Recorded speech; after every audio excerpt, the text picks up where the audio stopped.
already, so they heard me already. So, hey, everybody. Hey, what's going on? Everybody who's watching, paying attention, all three of you. Hey, everybody. All right. Somebody has it. Somebody has the page open. What's up? What's Cisco going on? here, Fernando Flores, with our special guest here, Mr. Milestone. What's from up? The great state of Texas. That's right. We're in Texas. Where in Texas do you stay? Are you by Austin? I'm about an hour-ish northeast of Austin, kind of directly in between Austin and Waco. Okay, So kind of it's central Texas. I did Highway 35, 45, one of those. Yeah, I-35. The I-35. One of the worst congested highways in the nation, outside of what you have going on there in LA. Really? Sure. I took that highway. I got booked to do a show in Corpus Christi, and so for some reason, the booker lived in Dallas, and I guess he wanted somebody to ride with him. Oh, so yeah. He convinced me and said, "Hey, if you fly to Dallas, it'll be cheaper." But I didn't know we were like 7-8 hours away from. I still had to take a drive down, but it was cheaper though. I mean, because flying into Corpus Christi is way more expensive than flying into Dallas. Yep, but that is a drive for sure. It was a drive down I-30. I remember, and when you said Waco, I go, "Oh, I remember we passed through Waco, we passed through Austin, San Antonio, all that." Yep. So it's long ass drive, man. Yeah. So apparently, obviously, man. I mean, just like us that are in the comedy business, Fernando and myself, the music business and man, you guys were hitting lots of towns. I saw, man. You guys were like doing it all over the place, bro. All over the place. I mean, there's only a few states that we haven't hit. Pretty close to X off the list. Part like Maine. Yeah, actually, Maine was one we haven't done, and we were supposed to in I think in April, and that kind of got the X. So, I guess. Dude, how long you been playing drums, dude? I started when I was 3 years old. My parents got me my first drum set when I was 3, and I mean, through me just playing along to music and stuff that I liked. Like I'm a huge Travis Barker fan. It's kind of the guy I followed growing up and trying to learn everything that he did. Doing that through junior high and high school, started getting into bands here and there, and then joining a band in college led to the whole Texas music scene where I met Cody, who I play for now. And you met him where? Where'd you meet him? When I was going to school at Texas A&M, I was in a band that got onto with the same booking agent as him. Oh, okay. And we ended up meeting and doing shows here and there and stuff like that, and became friends and everything. And rest is history, man. Actually, I don't even know if you're on Facebook anymore, but today is my 8th year playing for Cody. Dang, 8 years. Cody Johnson Band, dude. Yeah. I mean, dude, I'm not a huge country music fan. I like country music. I like country music, for years. I mean, for years, but I'm not like a huge. I can't tell you the history of country music. I can't tell you, you know what I'm saying? I pick and choose. Like, I guess I pick and choose. I hear something, I go, oh, I like that, but I'm not like, I gotta hear Clint Black's new album or whatever. I can't even tell you. You know what I mean? Like, I'm not that kind of country music fan. Right. I used to like listening to John Michael Montgomery, and of course Garth Brooks, and that's about the extent. And then I met you guys in El Paso, Texas. That's right. Yep, I remember that night very well. At least bits and pieces of it. Yeah, you guys came to you guys came to my show. Yep. And then you guys were like, "Hey man," we were at the bar next door. It was like the next door, and you guys were like, "Hey man, we're gonna hang out. You want to come hang out, man? We're gonna be over here at the." I guess we didn't want to be like, we're gonna be on the tour bus with us. I was like, "Screw it, let's go." Oh, me and my buddy Renee from Mexico. Yep, that's right. I remember him. Yeah. Renee, dude, he's doing well. He's got a like a podcast, Saturday night podcast that's doing really well on YouTube. because he had a late night show for many years on cable TV in Mexico, nationally syndicated show, and then he's had a nationally syndicated radio show for over 25 years. So he's pretty well known. He knows everybody. He knows everybody.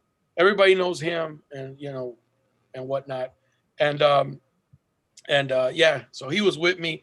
That was the first time I'd ever taken him with me to do comedy in English. And I told him, hey, you gotta do 25 minutes in English. And he's like, what the fuck? I barely speak English. I have to do 25 minutes. But actually he speaks really good English for a guy who never lived in the United States. From what I remember, I mean, well, me being from south of San Antonio, that's where I'm originally from, I'm pretty used to that accent. So I can pretty much understand it. So I understood him just fine. But I could, there's always that amount of I'm drawing a freaking blank. Either way, I can understand him. So I got you. So Fernando, you watched the debate last night? Was it last night? I don't even remember if it was last night or the night before. I can't remember. Oh, it was Tuesday. Sorry. I think it was Tuesday night. Yeah. Anyway, it's like how much we care, right? I thought it was last night too. You don't feel bad. I know, right? Yeah. I started to watch it, but it's just a shit show, man. You couldn't understand a damn thing either one of them was saying, and they kept interrupting each other. You know what I mean? And I think it may have been done purposely, believe it or not, so that neither one of them could get, a hold on the other as far as putting him in a corner, because they both have things to say about each other, And listen, here's my opinion, and I don't want to get into politics too much, but I think of course we talked about this. I think we talked about this one time, Cisco, that I think that our best and brightest leaders of this country do not want to run for president, because lately it's been, you're going to get attacked. You're going to get attacked personally. Yeah. They involve your family members and all that shit. Golly, and I just think that our best and brightest, our smartest leaders do not want to be president of the United States. And that is why we have to choose between these two fuckwads. You know what I mean? And I'm like, my God, really? Really? This is the greatest nation on the planet. And this is what we have to choose from? Come on. Dude, you're right. There are other people. I agree with that, dude. It's like, let me tell you something, bro. Even if I was in a position where I could run for president, I'd be like, fuck that. They're gonna dig up all my family's shit. Yeah, absolutely, absolutely. We were talking about cancel culture. My dad's been in jail, in and out of jail since he was 13 and shit. I don't want to talk about that shit. Right. Hey, I'm running for president. My dad ain't here. Fuck that dude. You know what I mean? That would be like the regular person, Miles, like regular people like us, we'd probably go on there and cuss, like break on it. Like that's why you can't be on there. You got to be a politician. I'd lose it. I would lose it, dude. I'd be like, hey man, what the fuck's that got to do with me? I'm running for president. They would have to shut off the debate from the national televised broadcast. I smoked a little weed. What the fuck, bro? Who did it? You know what I mean? Like shit. I was with little Judy, man. Judy was getting me high. She wanted to get some action. I was like, fuck it. She had the weed. I had the D. Shit, let's go. Right. Exactly. Well, shit. Yeah. I mean, you're like, this is the thing. Like, it's funny because you're in Texas. We're in California. So we're like on two different ends of the political spectrum, as so they say, but I think we're a little influenced by our surroundings and stuff, but I never grew up like my mom's not like a total liberal or whatever. She's an immigrant, and she'll like straight up say like, fuck that guy. Like, and she'll say it about Democrat, Republican, or whoever, like just by looking at them. She's like, I can't stand that guy. Or Hillary or whoever, like a lady or whatever. So I think the media, and I think just politics divide people in general, man. It's like if you, of course, I think if you just, I mean, and like, look, we talked about this before, Fernando. There's policies that Republicans talk about that I'm like, hell yeah, dude, I'm down with that. And then there's shit Democrats say, and I'm like, oh yeah, I'm down with that. You know, like, I think we are people who should go get ours. I mean, you got to hustle, but then I do think there are certain people that you need to help. You know what I'm saying? Like, I'm against motherfuckers who just want fucking help because they don't want to do shit. I think we're all for, and I'm a registered Democrat, but I believe that shit. Right. You know, I'm not like, just because I'm a Democrat. No, fuck that. Give everybody everything they need. No, fuck that shit. You got to earn it. It's like, well, and going back to what, right. And going back to what you said about, you know, having, you know, seeing parts from each side, you know, I'm the same way. You know, I particularly lean more to the Republican side, but at the same time, there was things Trump was saying that I liked and didn't like. There's things that Biden was saying that I liked and didn't like as well. Yeah. For me personally, I just don't let one party in particular try to pull me. Just because you're a part of the Republican Party doesn't mean I'm going to vote for you just because I'm a Republican. Yeah, me too. Look at what both are going to do, and I'm going to decide what's going to be best for my situation, you know, my family, my city, county, state, you know, country, whatever it's going to be. And if I happen to vote Democrat, cool, whatever, you know. And the reality, I think is going to be the best. Hey, Miles, and the reality is this, man. And this is where you have to, like, you can't get into an argument with somebody. Okay, what's good for Fernando might not be good for me. So why should I get mad at him for voting what benefits him? And I'm voting, and why should he get mad at me for voting what benefits me, dude? Ultimately, that's why I don't get mad at corporations. Of course, they want Trump to win. That's gonna keeps their taxes low. They can do whatever the fuck what they want with employees.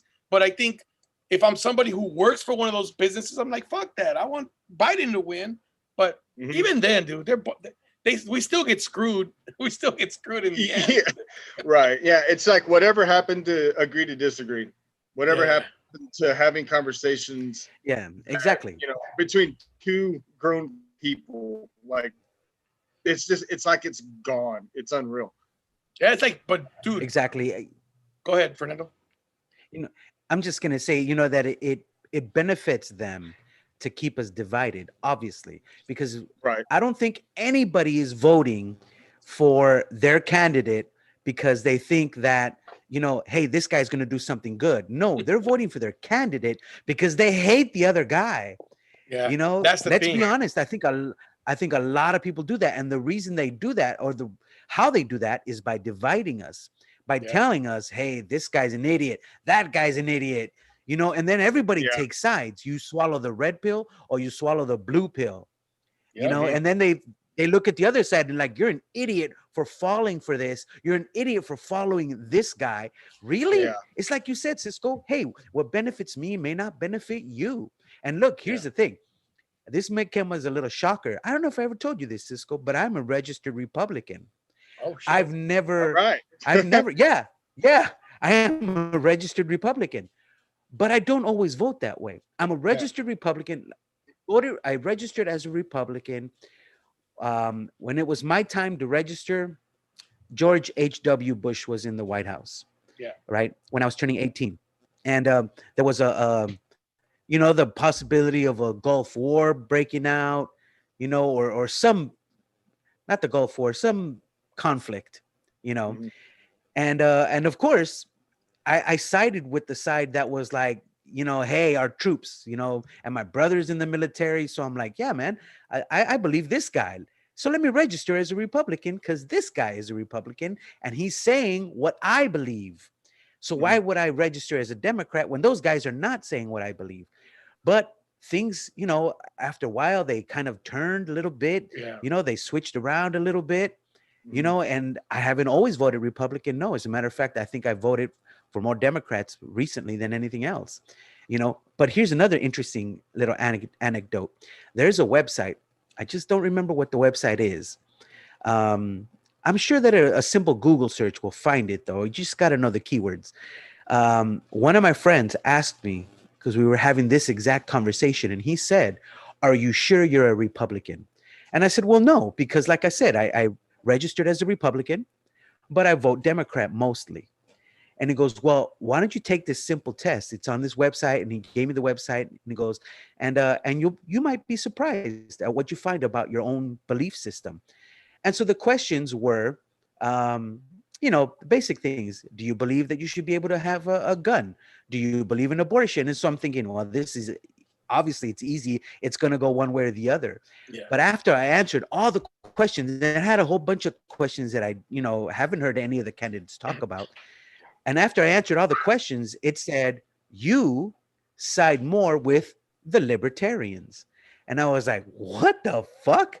And apparently I didn't know much about libertarians, but apparently due to the questions or how I answered the questions, I'm a libertarian, not a Republican, not a Democrat, but a libertarian. Now, obviously, you're like in the middle. I'm kind of in the middle. And it's funny because I have repeatedly described myself as a Republican or a Demopublican because I believe, like you said, Cisco, I believe in, there are certain things that I believe, the way the Republicans want to run the country, and there are certain things that I believe the way Democrats want to run the country. And then there's shit in the middle. You know what I mean? Then both sides have stupid shit in the middle. And I'm like, no, it's got to be one way or the other. You know what I mean? You can't do the stupidity either. Be smart. Be smart. And here's another thing. And I don't want to take up, I don't want to hog up the time. Nah, go ahead. Here's the other thing that I got nothing but time over here. Sweet. If you're talking some bullshit, I'll mute your ass. my personal beliefs on the issue of abortion and the Second Amendment. The Democrats will hang that issue in front of you. They dangle it like a carrot. You know what I mean? Abortion rights, pro-life, abortion rights, pro-life. Okay. And on the flip side, the Republicans hang that in front of people like a carrot. The Second Amendment, gun rights. Okay. The Republicans have been in office for a long time. The Democrats were in office before then. Nothing changed one way or the other. Yep. Okay. I don't think they ever want to change anything because it's how they goad you into hating the other side. They're never going to abolish the Second Amendment. That's never going to happen. They shouldn't. Okay. Right. And they're not right. And they may not, even with Amy Barron Coney. God, I forgot her name. The justice that Trump nominated to the Supreme Court. I'm willing to bet they do not abolish abortion because it's a freaking carrot that they want to use to keep goading people into swallowing their story, their side, swallow the red pill, swallow the blue pill. You know what I mean? Because that person over there is going to take away your rights if you vote for them. But they never change shit. They never change shit. Let me tell you something. You think if let's just say they abolished the Second Amendment. Let's just give it an example. You think motherfuckers are really going to get rid of their shit? Hell no. Of course not. I'm not. Hell fucking no. I'm not. Yeah, you come to my house come to my house and try to take it from me. Exactly. Not happening. I got guns for a reason. So well, look at this guy. Look, it says Glock. I see it. Yeah, I see it. I got my right next to me, on my hip right now. So damn. But here's the fucked up part. The fucked up part, and the really messed up part is that we get pigeonholed into what we think. Like there's a lot of times where they think that because you're like we're Mexican American, we're Mexican and shit. That we agree. Oh well, we want illegal immigration. Who fucking told you this shit? Right. You know what I'm saying? Or being white. Right. Because you're white. Oh, you're racist because you're Republican. You know what I'm saying? Yeah. I think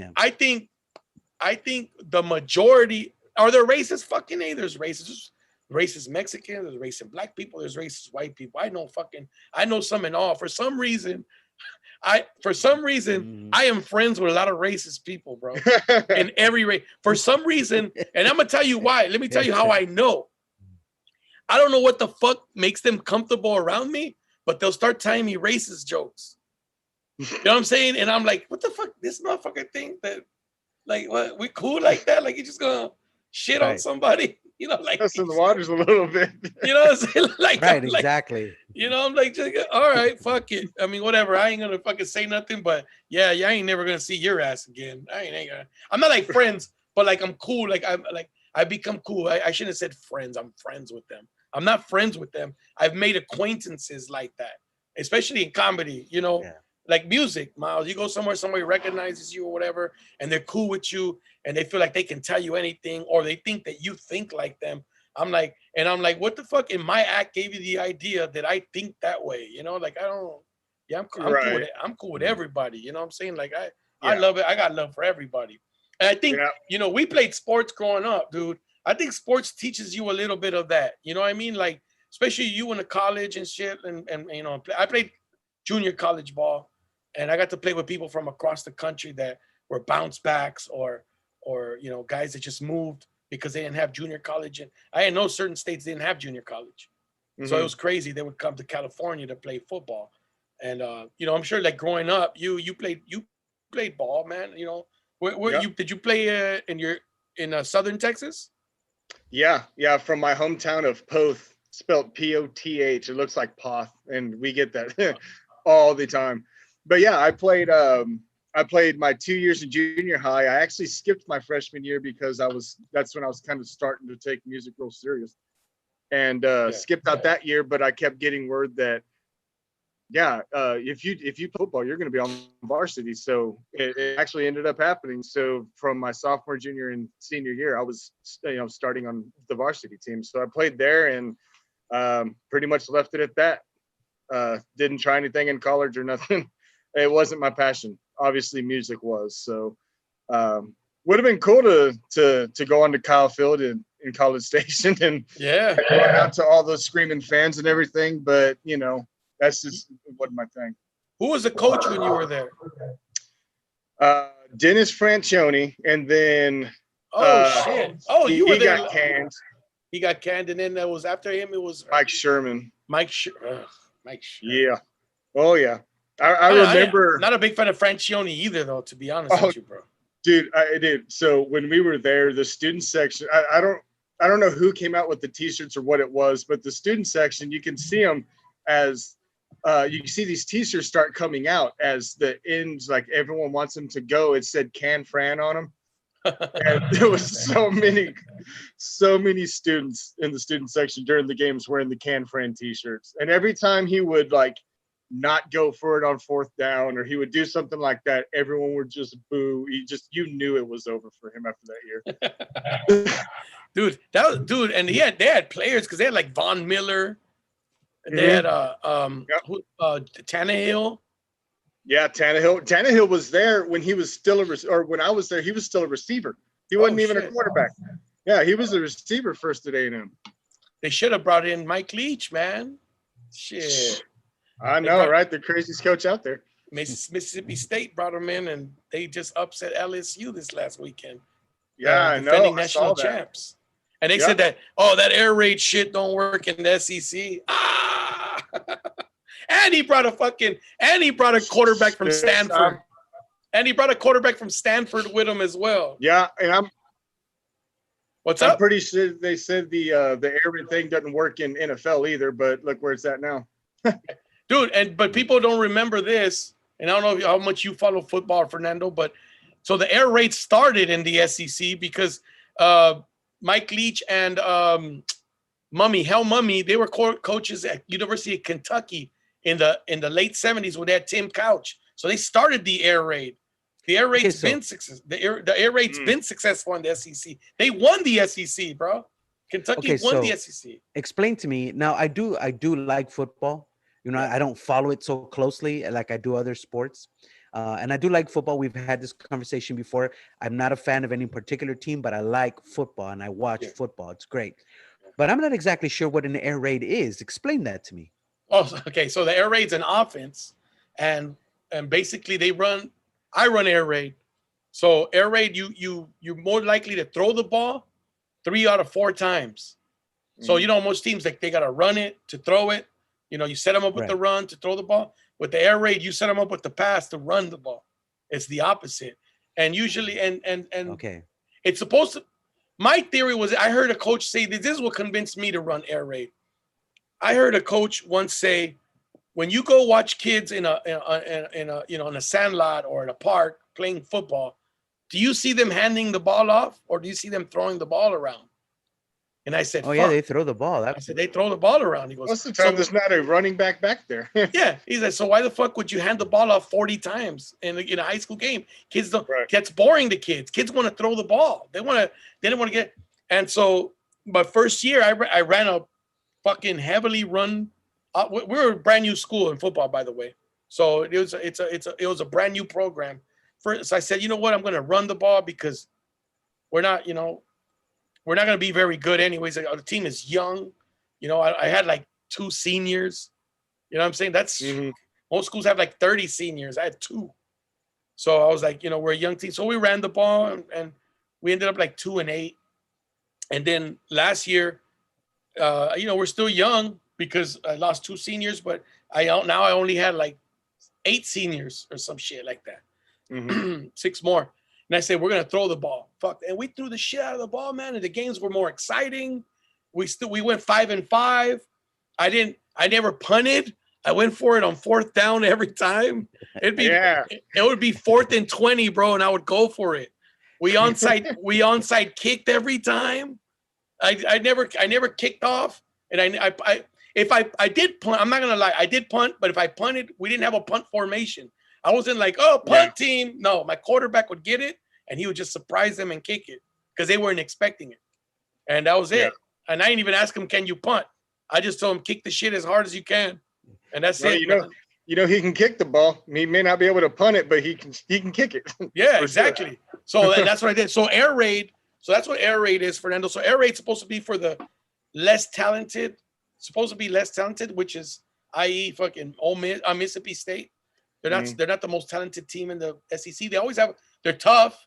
They can run the ball. They've been a run school primarily for years. And here they brought in Mike Leach. He's an air raid guy, so he throws the shit out of the ball. So he came in, brought in a Stanford quarterback that had already graduated from Stanford. Happens to be from Santa Margarita here in Southern California in Orange County. And took him out there. He was like the backup quarterback already last year. Took him out there. Motherfucker broke the SEC record for passing yards. Threw for like almost 700 yards in his first game, dude.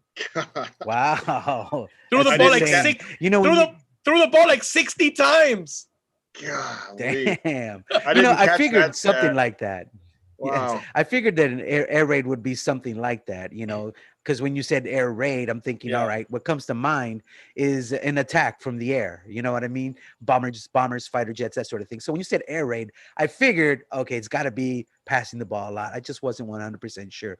When you said that you never punted on 4th down, that you always went for it on 4th down, I'm thinking, fuck, that's me when I play Madden football on my PlayStation. I never fucking punt.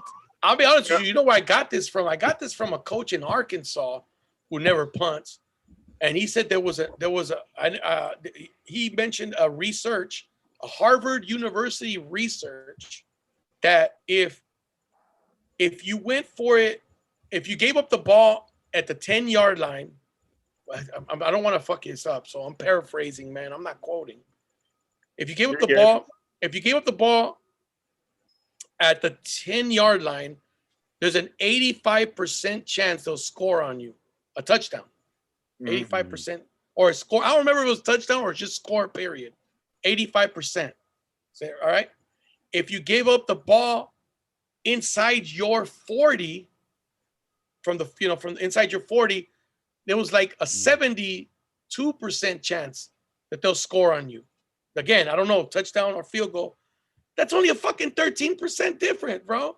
They're gonna there's a higher chance they're gonna score on you regardless. Right. You know what I'm saying? So when he said that, I was like, dude, that makes a lot of sense.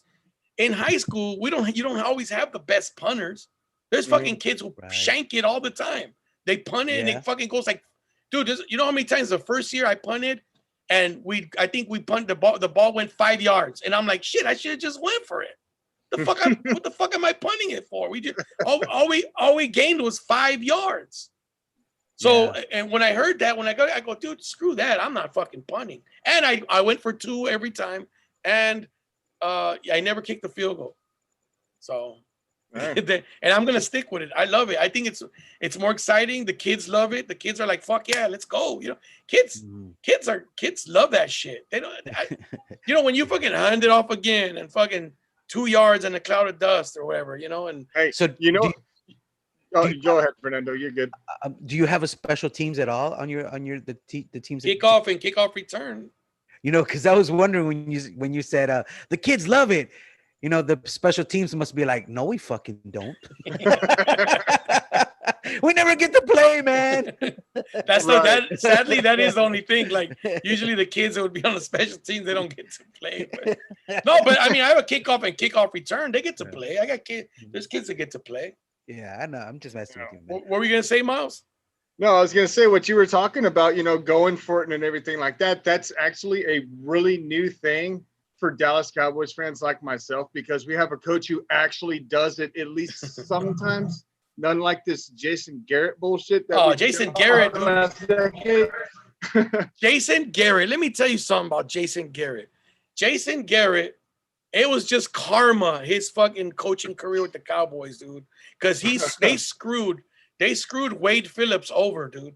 They hired Wade Phillips to be the head coach. And then they hired Jason Garrett, and I might be giving bad information, but fuck it, I'm not gonna fact check. You know what I mean? You're all right. I think Jason Garrett was making more money than Wade Phillips, and Wade Phillips was the head coach when Jason Garrett was the offensive coordinator. I remember he was the highest paid offensive coordinator in the game at that time. I don't know if it was any more than what Wade Phillips was making, but I know as far as offensive coordinators go, he was the top paid. Yeah, and it's funny because I told you my friend is the pilot for the owner. Yeah. And I would tell him, I'll be like, dude, and this is 2000. Whenever the new stadium, AT&T Stadium, opened, I went that first year. They took me there, and I told him, I said, you guys gotta get rid of Jason Garrett, bro. He has his offensive schemes suck ass. I go, you guys have talent. And he doesn't even take advantage of the talent. And he was like, you know what? He goes, on the Dallas Cowboys, if you badmouth Tony Romo or Jason Garrett, you get fired. He goes, of course. He goes, I ain't saying shit. Why does that not surprise me? I said, well, Tony Romo, hey, you know what's fucked up about Tony Romo? And not just because he's half Mexican or whatever, but he got a lot of fucking unjust criticism. I'm like, the Cowboys, when he was quarterback, the Cowboys were averaging like 32 points a game, dude. If you're fucking averaging 32 points a game and losing, that's not the offense's fault. That's the defense. No. A defense should not be giving up more than 20. And they're fucking giving up. You're telling me, if I were to tell you I'm the quarterback, say I'm gonna guarantee you Miles 35 today. And then we fucking lose, and I scored 34 and we lose. Is it my fault because I guaranteed you 35? Or is it the defense's fault because they gave up 30 fucking 5? You know what I'm saying? Like, that's bullshit. Yeah, well, and then Romo also, I mean, and I'm like you, I'm not going to fact check, but if I remember right, the majority of the years that Romo started, at the end of the year, he ranked top 5. Yeah. Quarterbacks, whether it's quarterback ranking, I don't remember what it was. Yeah. But he was always up there somewhere, and everyone's like, oh, Romo sucks. It's his fault. I'm like, not necessarily. Yeah. The defense, that's been the Cowboys' problem for a lot of years, is when the offense is good, the defense sucks. And when the defense is good, the offense sucks. Like they've never, same as the Chargers. Chargers have been the same for years, bro. When they had LaDainian Tomlinson and Rivers and I'm trying to remember the receivers they had. They had the guy that went the guy that ended up going to the Tampa Bay Buccaneers, that big receiver. I can't remember his name. But they had a squad. The defense was below average, man. And then when the defense got good, I think they hired Wade Phillips to be the D coordinator after he left the Cowboys. The defense went up, and then the offense dropped off. I think LaDainian left. Like it just, and I'm like, they've never been able to get it at the same time. And the Cowboys have been the same. Yeah, I mean, because Cowboys been spending all their money on offensive line guys. I mean, they've always had one of the best offensive lines. I mean, even thinking back to when it was the trio of, Aikman, Smith, and Irvin. Yeah. It was, Eric Williams. Yeah. Gary Allen. Yeah, exactly. I mean, they've always put in all this money in their offense, and their defense was just kind of left stranded somewhat, I guess. But we're still having the same problems today, so we can see what happens. So hey, let me ask you something, man, because you guys do some big ass venues as musicians and stuff like this, and I think there isn't one person in the world who's never dreamed of like being a musician, or doesn't matter if you're a singer, guitarist, drummer, whatever, but you've dreamed about being on that stage and like fucking. Oh yeah. What's that feeling like, man? Because I seen you guys perform in some big ass stages, man, some huge venues. Yeah, I mean, Can you hear the people? Yes. So we use what's called inner monitors on stage where we can hear each other, each other's musicians and everything. But we also, outside of the musicians' microphones, we have crowd mics that point out to the crowd. Okay. And that is the loudest thing in my head. So I could definitely hear them. Actually, to the point where sometimes I can hear what you're saying in the front row before the show. So watch it. Hey, Fernando, talking shit. You know what? I like the band, but they need to get rid of the fucking bassist. And he's hearing you. Yeah, exactly. But man, it's a hard feeling to describe. I mean, because like I mentioned, I've been playing since I was 3, and I have been dreaming of that. Watching, all these drummers and musicians I look up to, and even including my dad. He was a singer in a band when I was growing up. So watching him be a front Freddie man Fender or what? Freddie Fender, the Texas Tornadoes? No. Actually, my dad for a while was doing some 80s hair metal stuff, and it was pretty awesome, man. So who did he play with? It was a band called PM Heat. PM Heat. They were. Why do I know that name? I don't know. Oh, I mean, I've shared some stuff about him before. Maybe you saw my stuff. I don't know.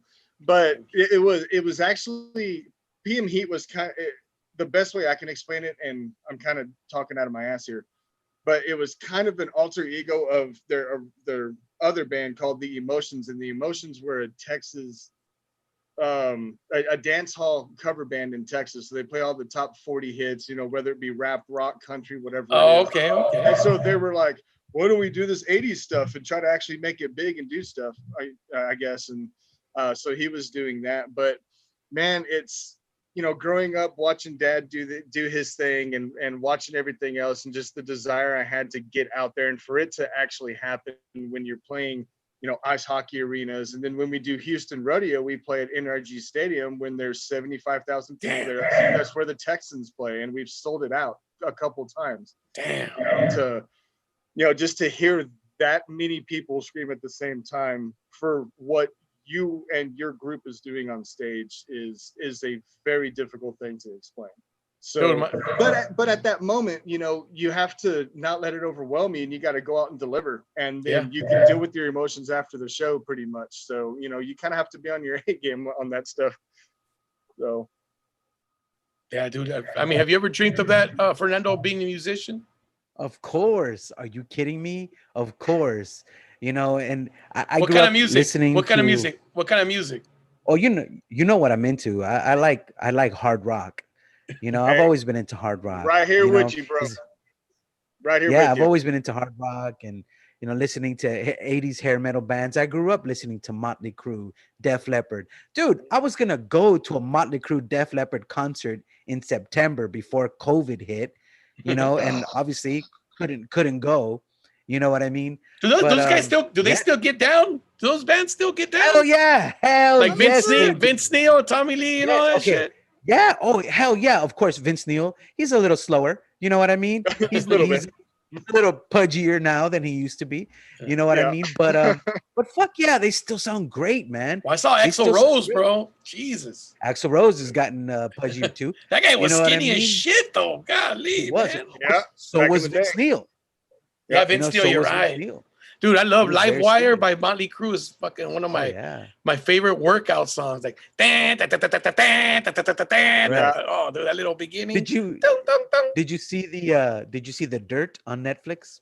It was kind of like a biopic on Motley Crue. Yeah, that was pretty cool. They were talking shit. That was pretty cool. I didn't see it. No, it's good. Watch it. It's a biopic on Motley Crue.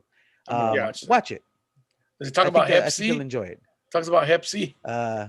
I don't know if they talk about Hep C, but they talk about a bunch of shit. You know what I mean? There's plenty of other things for sure. Hey, what was the drummer's name from Def Leppard? He had one arm. He lost an arm, right? Rick Allen. He did. Yeah, he lost an arm. Yes. Yeah, he flipped his Corvette driving somewhere. But imagine having to fucking learn to play with one arm, dude. That's crazy. You know what? Yeah. You gotta give much respect to the rest of the band that didn't give up on him. You know what I mean? True. Because they easily could have said, "Hey, man, you know, we're just gonna hire someone else." But Lefty, they stuck with him. You gotta go, Lefty. They were patient. Exactly. Hey, Stubby. Hey, Stubby. Listen, not even a stub. It's not even a stub. It's gone at the shoulder. I don't know which arm he has. I don't know which arm he has. I just said, "Hey, Lefty, you gotta go, dog." I'm sorry, man. He has his right arm. He has his right arm. A righty. Come on, man. Yeah. Righty. Right. But exactly. what makes that story so much more impressive to me is the way he learned how to play was all electronic drums. That's when they came into the picture for Def Leppard. So he has, his regular drums, or not regular drums, but what would be his normal setup and everything like that. But he has, I don't know how many pedals by his left foot, and each pedal is doing a different thing. That's why some of those drum fills you hear him do sound kind of processed. After he lost his arm, it kind of is, because there's different those pedals are programmed to do different things. And so he's doing a lot of stuff with his left foot, doing tom fills and doing all sorts of other shit. And it makes it a lot easier on him to be able to just play with his right hand. So he's only doing so much. That's still difficult, right? I mean, that's still difficult. So he's basically taking, like, if he has his right hand doing the hi-hat or the ride cymbal and his left hand's on the snare drum, well, his left hand's gone. His left foot is doing the snare drum now. So it's a totally different way of drumming. So I can imagine the hours and the work that he put in to be able to go up and perform like he does. Right. It's an incredible story. One of my uncles plays bass guitar, and I mean, he would play like at, bars and gigs, just for extra money, and his day job, he used to work at some machine shop.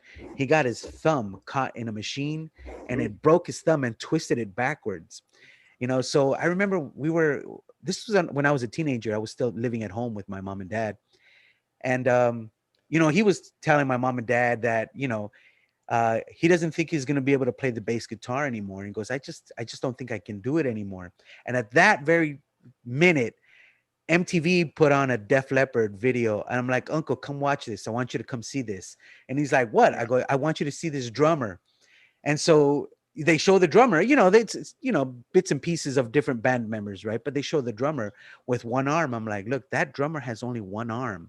He lost it in a car accident, and he learned to play with one arm." Yep. And he goes, "You know what?" He goes, "That is inspiration." He goes, "Fuck that. I am going to play the bass guitar again." Now, obviously, I'm not comparing one injury to the other. Losing an arm is a hell of a lot more traumatic than breaking your thumb. But it was twisted backwards. It was pretty bad. Ooh, it was pretty nasty. So what did he play, like between his index and his middle finger? No. He just, rehabbed the thumb back to, functioning normally, or as normal as he could get it. You know what I mean? And he still plays. And this was years ago, and he plays to this day. Yeah. Hey, so who is crowned as the innovator or the king? I don't want to say king, the guy who invented the double pedal bass drum. Like who takes credit for that? Or who do most people, or who do you think was, because I remember the guy from Metallica used to do that shit. Lars Ulrich. Yeah. Lars Ulrich, yeah. Yeah, it came before Lars Ulrich, though. Was the Rush guy doing it? No, I don't think Neil Peart, however you say his last name. I don't know. Man, no, I want to say it came back like I can't, I actually heard this story and kind of where it came from, and I cannot remember who it was, but I'm kind of thinking it was somewhere back like when Black Sabbath, back in those days whenever those really started to become prominent. Can't remember the drummer exactly or what band exactly it was, but I think somewhere around that area is whenever it really started to get going, and then it just took off from there. Yeah, because I remember my friend used to hype up Lars Ulrich a lot. He'd be like, "Man, that motherfucker is bad." But he was a big Metallica fan, and people are usually biased to their favorite bands. Like they always say, "Yeah, like, oh, yeah." Because if you ask me if what my opinion is of Lars Ulrich, it ain't gonna be that. No, I'm not much of a Lars Ulrich fan. Who's your dude, man? Man, there's a lot. There really you said is. Travis Barker. You said, right? Yeah, Travis Barker. There's a guy named Matt Halpern that plays with a band called Periphery, and that's just like some real technical metal stuff. Jay Weinberg from Slipknot's another one. Okay. Ray Luzier from Korn is another one. Like there's a never-ending list. Okay. But so why do you think? So in your opinion, this is, everybody has their own opinion. Well, why would you rate those guys like high or not higher or rate? Or why would you show more preference to those guys than Lars Ulrich? What's the difference to you? What is Lars Ulrich lacking? Well, I think it kind of depends on what you like as a drummer too. Like I like certain things that are more technical. I like not necessarily fast stuff, but being tasteful and when doing it too. And I kind of just think Lars Ulrich is just a little bland. Not saying he's not creative. I'm not taking anything away from the guy at all. I'm not a fan of his drumming. I just think it's kind of boring. It's kind of like, okay, it's real minimal, which is fine. That's what country music drumming is all about. It's less is more, Yeah. Playing to the song, you're playing for what the song needs, not what you want to do, kind of thing. But it's like another example. It's when you take like Joey Jordison from Slipknot, who was real fast and real good. I mean, still real good and everything. But then Jay Weinberg comes into the picture, and there's this whole nother world of drumming because it's so much more creative and a little more technical and everything rather than just speed. So, I think, like I said, I think it's just a little boring. But now, with that being said, the one comment I always add to that, because I do have respect for him. Yeah. I don't think Lars Ulrich would be where he is without Metallica. And I also don't think Metallica would be anywhere without Lars Ulrich. Okay. It fits that way. And I think that's how it needs to be. So, like I said, not trying to discredit anything he's done or anything like that. I'm just not a fan of his drumming. So one of the doctors that I work with at the hospital, he told me a story about Taylor Hawkins, the drummer for Foo Fighters. Yep. Right. And I guess I'm not exactly sure. Again, I'm paraphrasing. I don't remember exactly how the story went, but they got into that. I think it's called NAMM, some convention for musicians, professional musicians. Yeah. So they managed to get inside there when they were teenagers. I think Taylor Hawkins' father or something, somebody in the biz. And so they got Taylor Hawkins, the doctor that I work with, the surgeon that I work with, and some other guy. So Taylor Hawkins got on a drum set that was electric, like an electric drum set. Mm-hmm. And they didn't let you just play the drums. They had headsets on. Right. So Taylor Hawkins is playing the drums on these pads. They're not even real drums, as you know. They're pads that, synthesize the electric or the beats, right? Yeah, kind of like the Def Leppard guy you were saying, right? Yeah, exactly. Yep, exactly. Right. Yep. So nobody else could hear him playing. He could only hear himself because he's wearing the headphones on. Mm-hmm. But he was doing so well that he started to get a crowd around him, like watching this kid play. They're like watching this kid play, and they can't even hear what he's playing, but they're watching his technique, like you were saying, the technical aspects of drumming and all that stuff. And my friend told me at that point, we realized Taylor Hawkins or Taylor is going to be a star one day. Yeah. Right. And he's going to be a rock musician one day. Watch, he'll do it. So he said one day they were hanging out, whatever, and he goes, "Hey, you guys should you guys should come out to the show. I'm playing for this girl, and I don't know. They say she's gonna be well known, and I'm playing in her band, and they're like, "Oh yeah, who's the girl?" He goes, "Some chick named Alanis Morissette, I think."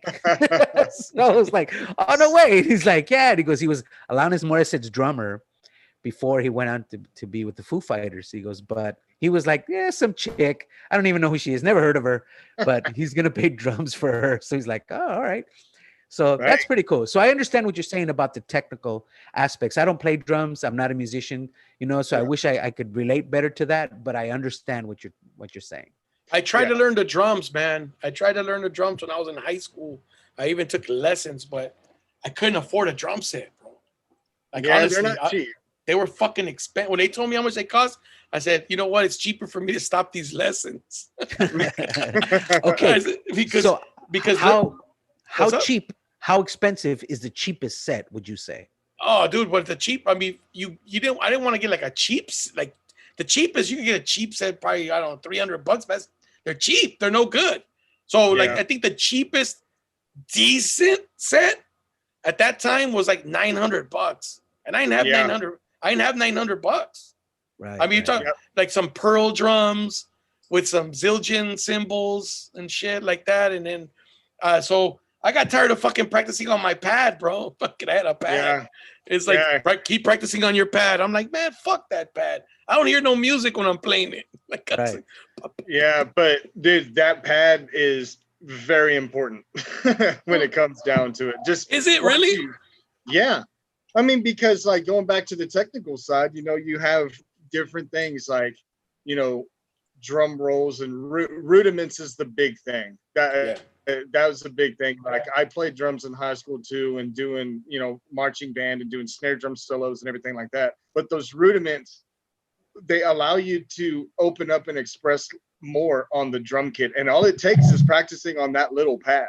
It's so weird how that works. And then practicing with the metronome and everything like that to be able to keep better time, taking that to the drum set too, it's a very good transition thing for some things. So damn, that's okay. Oh shit, I gave up too soon. Maybe later on I kind of got me a little, because my buddy used to tell me, just buy yourself a used drum set, man. Like you could get a pretty good used drum set for cheap. Yeah. And I was like, oh man, fucking, what if the first time I hit it, bam, it busts? Then I'm gonna be fucking mad. You just replace the drum head, bro. Okay, so I have another question, and I've seen this, several times when I see like local bands play at a bar. You know what I mean? Never the professionals, but local bands that play at a bar. Mm-hmm. Have you ever seen, Cisco, where like the bass drum on the drum set will have what looks like a little, I don't know, like a cloth taped to the outside of it, maybe like a little pillow of some sort, and they tape it to the exterior of the drum, so the part that's facing the crowd. And I never understood what that was. I seen when they had shit inside the bass drum, but I've never seen when they're like there's something taped to the outside of it. So originally what I thought is that drum has a hole in it, and they patched it up. But I saw it several times with different bands, local bands. And so I was thinking, well, I don't know, that must do something to the sound. I don't know. So I've always wondered, if I find a picture, or if I see this again, I'm going to take a picture and I'm going to have it sent to you. And maybe you can explain that to me. Because I've always wondered. I never knew, keep on. Well, I mean, you're right about the inside of the kick. It's all about deadening, because if you don't deaden it, your heads are going to ring. And on a bass drum, depending on what type of music you play, that's not necessarily what you want. So my thought is, they didn't have a hole in the kick head to be able to put more stuff inside, so it was ringing too much, so they just kind of quick fixed it. Or it was, if it wasn't multiple drum sets, if it was the same drum set with multiple bands, like if it was a set that just lived in the club, then that's how the sound guy liked it.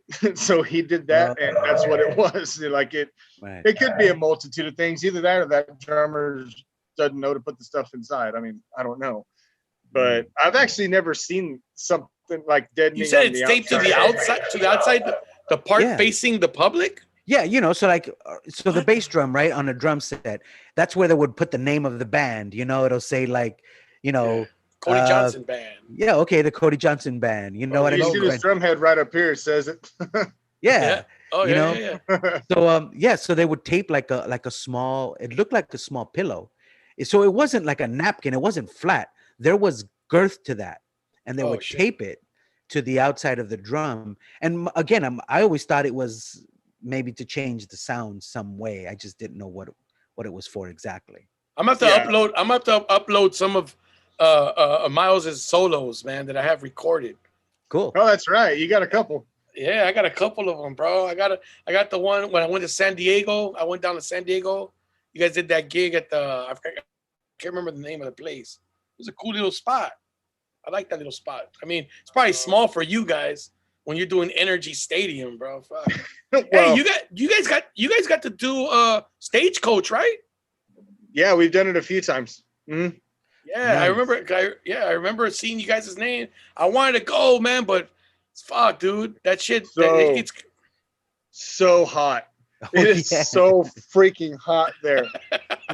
Oh man, and dust. It is awful. I mean, it's so cool. It's such a cool festival. It's huge. So those are polo grounds, right? Yeah. Okay. Yeah. So do you know that's the first place I ever saw Pearl Jam?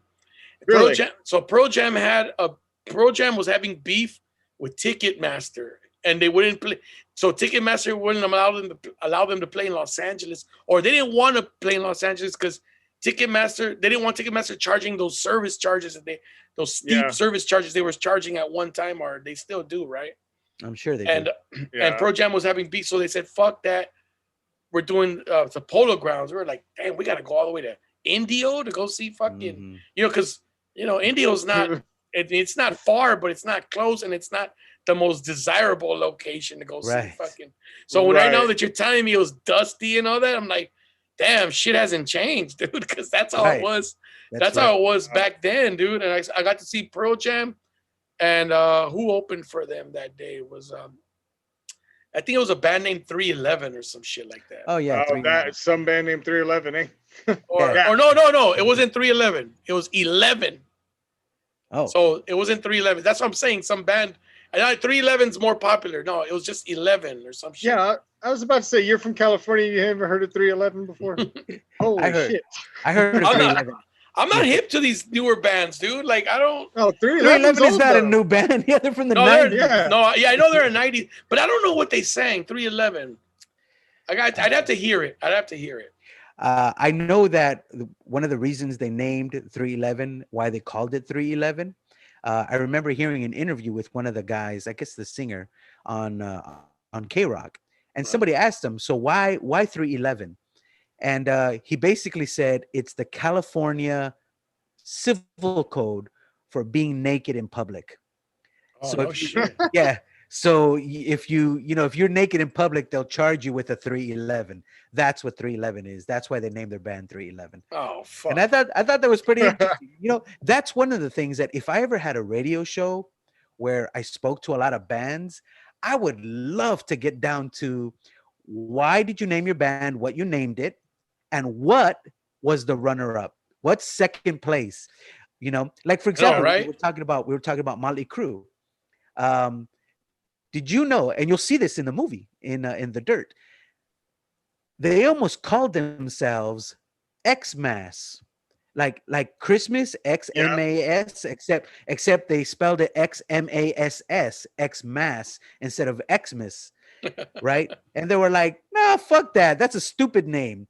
But Motley Crue could have been Xmas, you know? So, I've always wondered about things like that, like what was second place? What was the second place name for your band? What were you almost called? Well, I know not for the Cody Johnson band. I don't think there was a. I don't think there was a second place. Was there? Who knows? No, it was pregnant. It's gonna be there. So how did you get, how did you get into country music? I mean, were you always a country music fan, or did you ever think you'd be playing country music?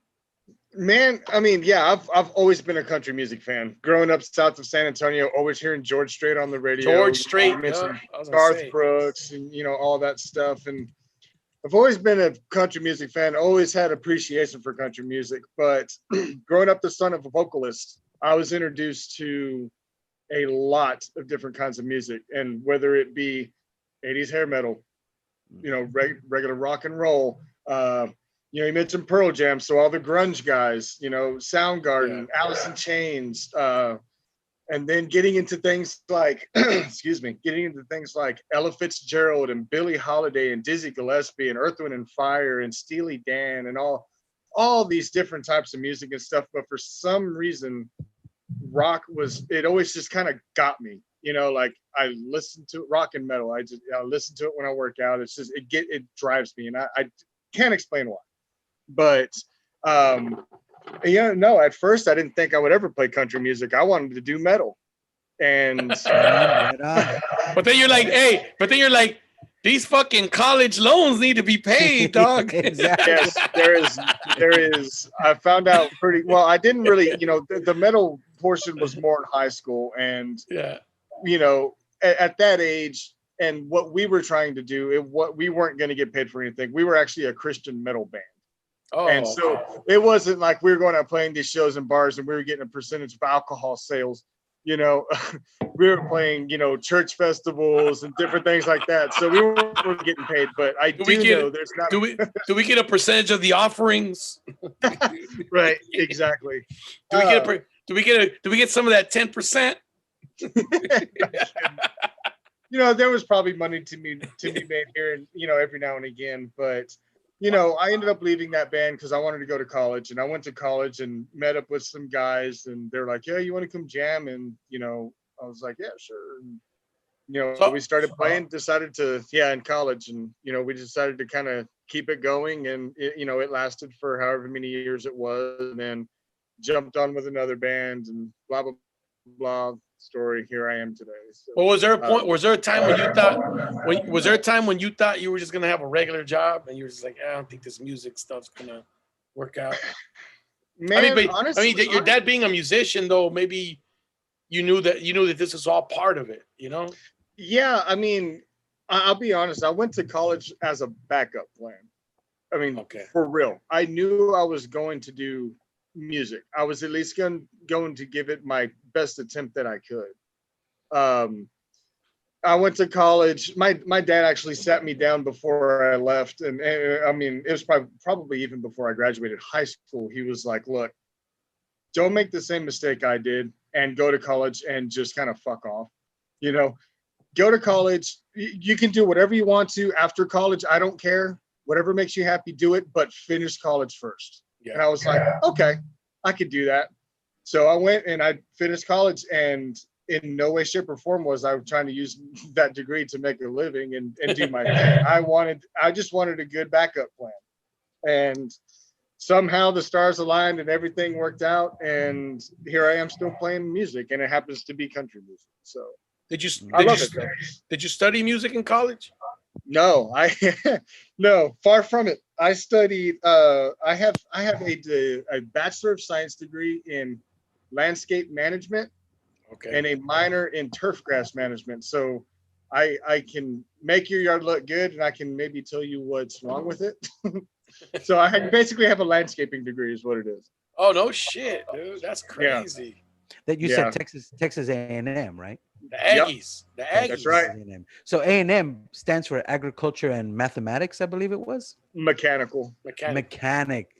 Yeah. Oh, okay. Yeah. Okay. Yeah, that's why you have all those A&M universities all through the South. Mm-hmm. They were all for agriculture. Yeah, that's right. That's right. Yeah. Florida A&M, Alabama A&M. Yeah. Like you don't see a California A&M, even though we have a lot of agriculture out here, which is there's a ton of ranches and horses and shit out there. Yeah, I don't understand why we don't have a California A&M.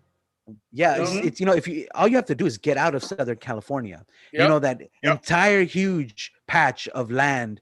I shouldn't even call it a patch. The entire huge state of California between Los Angeles and San Francisco. Yeah. All of that is agricultural. Well, if you go to Central California, yes, like you stay away from the coast, it's all like Texas. Yeah, it's farmlands and all that. Like you go Sacramento up north.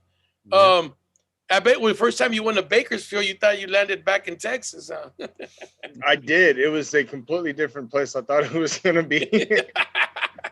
Bakersfield is nothing like LA, bro, or San Diego. No, not at all. And if I can be honest, the most excited I was about going there was the fact that that's where the band Korn started. Oh, okay. So oh, dude, I get to go over there where they're from. That's awesome. And I was kind of the same way when we went to Des Moines the first time, because that's where Slipknot's from. And I was like, oh, this is awesome. This is where Slipknot's from. And then after that, it's kind of like, okay, well, that was fun. Cool. It's messed up. It's like that's the same thing, same way it was for me in comedy. Was the first time I went somewhere, it's like, oh, I've never been there, or cool. I never thought I'd go somewhere like that. Cool, I'm gonna go. And then I go there and I'd be like, yeah, I don't think I'll be coming back here for a while. Unless I'm doing like an arena and they're paying me like a shitload of money, right. Not to be a dick. I'm just saying, like, there's places like, dude, like I love San Antonio. I love Texas. I love San Antonio. I love Austin. I love Dallas. I'm not too fond of. I think I love more southern. I love El Paso. I like the west and the southern Texas. I'm not too fond of the upper northeast, like Houston. Yeah, it just reminds me of LA, like Dallas. They're big cities. I like San Antonio. Like Austin to me is the fucking prettiest city, man, that I ever went to. To be honest with you, like I know it's changed since I've been there, and it's grown in Austin, and it's grown, but man, it was just such a pretty city, man. And it is. I lived there. I lived there for, I think it was close to 2 years, and that was like the first big city I lived in, and it was fun, and it has changed a lot. It has changed, more liberals now. Oh my God, yeah. So yeah, the whole stop bringing LA to Texas kind of thing, and that's what it is. That's awesome. But it's like, oh shoot, we lost. He froze. It's all right, he'll be back. But yeah, dude, when I went to Austin, I was like, it's got like I don't know if you've ever been there, Fernando, but it's got like, if you ever get a chance, like if I know you travel and you travel with your daughter and stuff, take her there, man. She'll Austin. Yeah, she'll love it, and you'll love it. It's a pretty city, man. I've been to Texas, but mostly driving through. You know what I mean? It's not like I really went to a certain city for any number of days or anything like that. I was just driving through.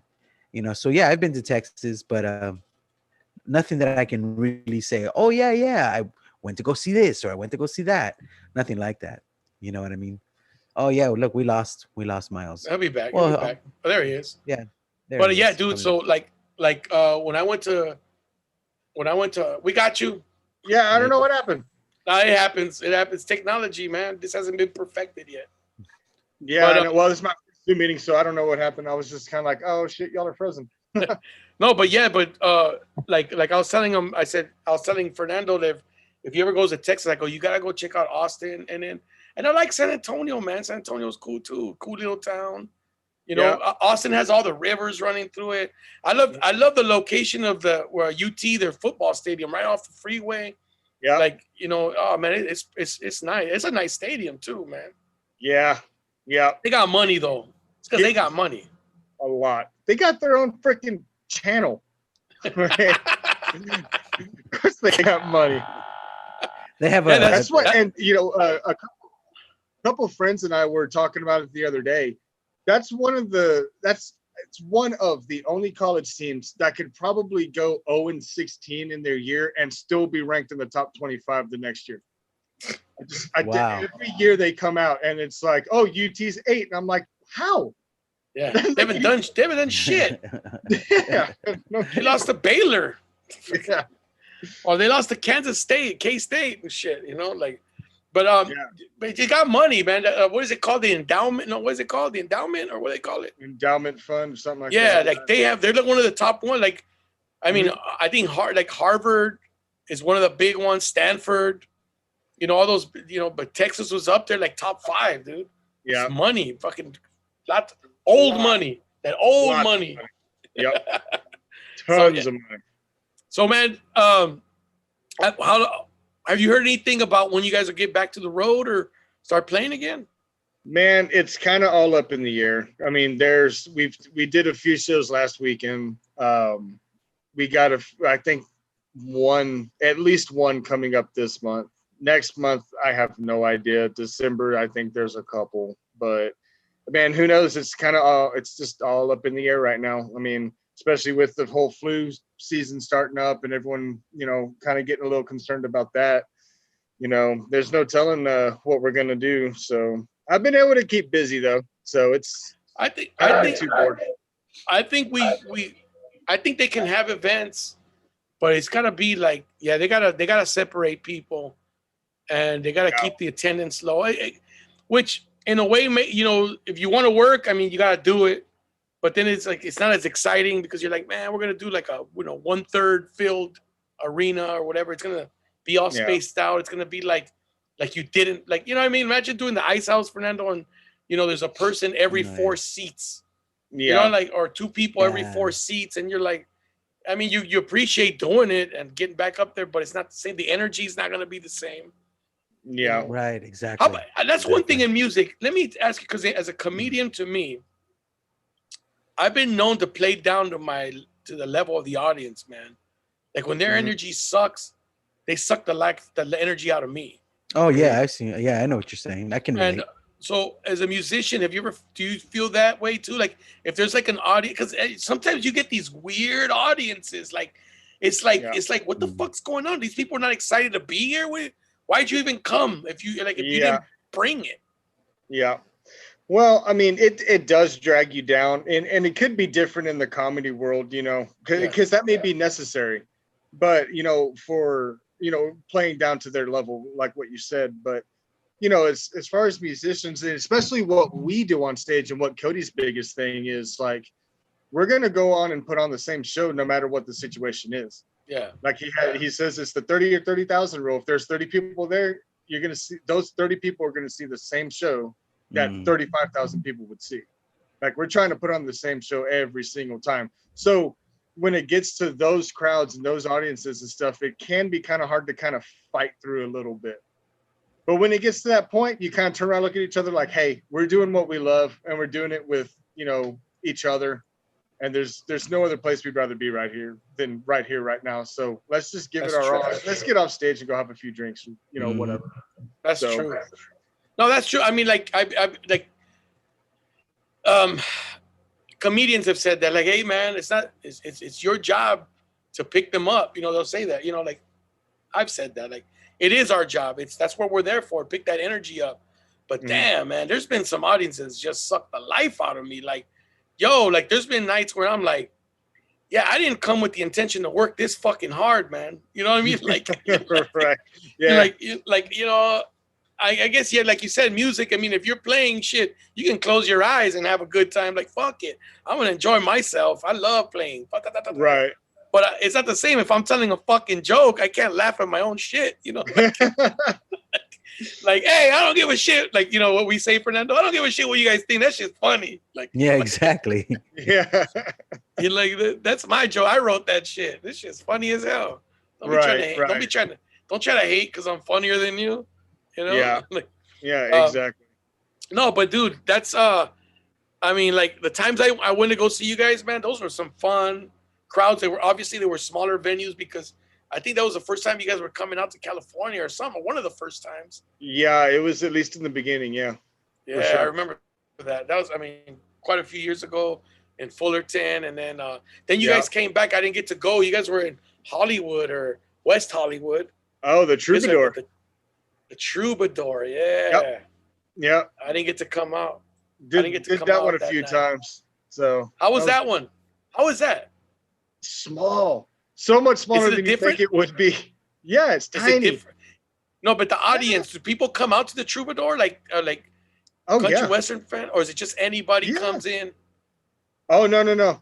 Dude, they show up in their boots and Wranglers and all that other crap that dip cans in the back pocket, whatever stereotype you want to throw out, it's there. I remember Noe saying, "The fuck is that, man? We don't line dance. What the hell are they line dancing over here?" Dude, he said, "You guys in California be doing some weird shit." I was like, So funny story, man. Speaking of line dancing, the funniest line dancing experience I think I've had, especially on the road, was we played in East Lansing, Michigan, where Michigan State is. Oh, damn. And we finished our show. It's some little club. I think maybe 40 people showed up. It was a while back. And we finished our show and I'm turning down my drums. And then all of a sudden, you've seen the movie Dumb and Dumber, right? Yeah. You've seen that? Mm-hmm. So you know the song that starts like after he gets told off by the girl, like let's not, after that whole thing, that weird song that starts at the intro of the movie. I'm trying to remember. Either way, like when we're all done 100%. Yeah, when we were all done, you can look it up, whatever. But anyway, the intro starts playing, and I'm like, why are they playing the intro to Dumb and Dumber here? And I turn around and they're freaking line dancing to it. Oh. And I was like, this is the weirdest shit I think I've ever seen in my life. It was something else, what man. The hell? Yeah. What the hell? I mean, but then again, you are in Michigan. Yeah, you know what I mean? Exactly. That's not a place like, I think, country music, you know, that's more Motown. Yeah. You know? Yeah, Hey, have you guys gotten a chance to go to Calgary and stuff like that? We did where was it? Vancouver Island. We did a show there, and we were supposed to do this entire Canada run on our tour with Miranda Lambert that we had this year, but that obviously got canceled, and then it got rescheduled, then it got canceled, or something. I don't even know anymore. But it was supposed to happen. Is it still happening? I have no idea. But we were supposed to go from like the west coast of Canada all the way to the east coast of Canada.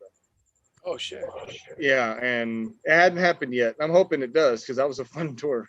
So. Yeah, dude, that's Canada getting to go to a whole different country and travel across, dude.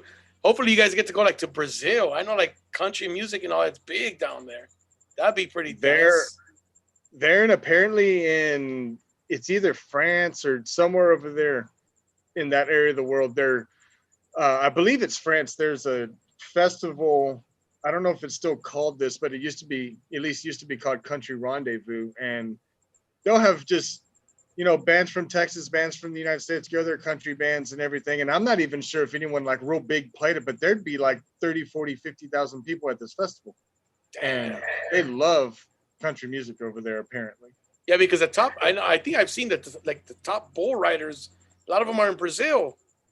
Oh yeah. I was watching that shit one day. I'm like, what the hell? And it was Joao da Souza, and I'm like, oh man, that guy sounds like he's Brazilian, and then he was. So I was like, a little bit.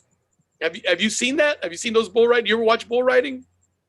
I mean, whenever we're doing rodeo stuff, I'll check it out, but I'm not super big into rodeo. It's cool, but there's a big misconception. You're from Texas. You must like bull riding. What are the 5 biggest misconceptions about people from Texas? Off the top of your head. Off the top of my head, the misconceptions? Yeah. Well, that would be one. Not everyone owns a cowboy hat. Not everyone knows how to ride a horse. What? Yeah, how to ride a horse. And I'll throw in a couple that's kind of my own. I do not like sweet tea.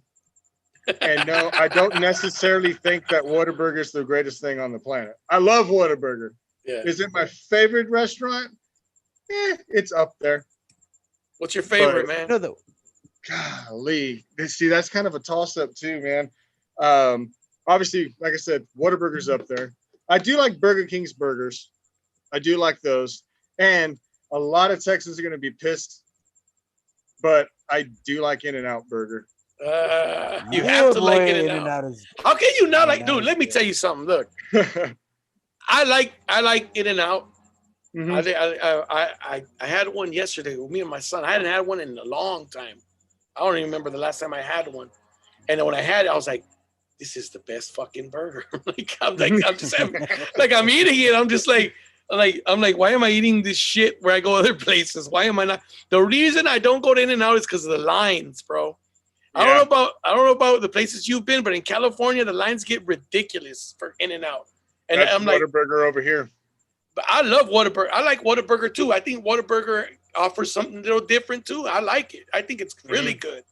I like White Castle. I've had White Castle. I think the little sliders are pretty good. They offer something different. Yeah. Fat Burger is good. Have you had a Fat Burger? I believe I've had one or two. Those are pretty good too. You got a fat. Yeah. Every place offers its own little thing, man. I think a Five Guys is good. Yeah. Five Guys got good. So if you like burgers, and I love burgers, so if I go to a place and they tell me it's good, I'm gonna try it. I'm like, I go somewhere, I'm gonna try that burger. Okay, I want to see what it's about. You know what I mean? Oh yeah. Like I've been hearing about this. I don't know if you, Fernando, if you heard this place, Howlin' Ray's chicken sandwiches. Nope. You ain't heard of it? Nope. Look it up No. on YouTube or whatever, man. Nope. Look up or just look up. I should put a picture on here so you can see like. Yeah. I mean, I always see the picture. I went to Whataburger. I went to Whataburger once, and Cisco, you were the one who took me. Remember, we did a show in Arizona with Jason Rouse. Yeah. Yes. And we went to Whataburger. The Whataburger was across the street from the hotel we were staying, and Whataburger was good, but my first impression was, this tastes just like a fat burger. Do they have fat burger in Texas, Miles? I believe so. Yeah, I think there's a couple in Austin.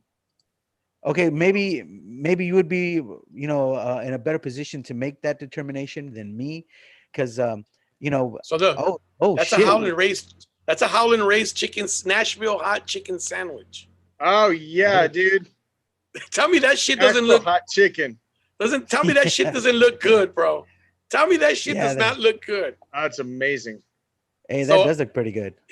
And there's one in downtown LA, Fernando.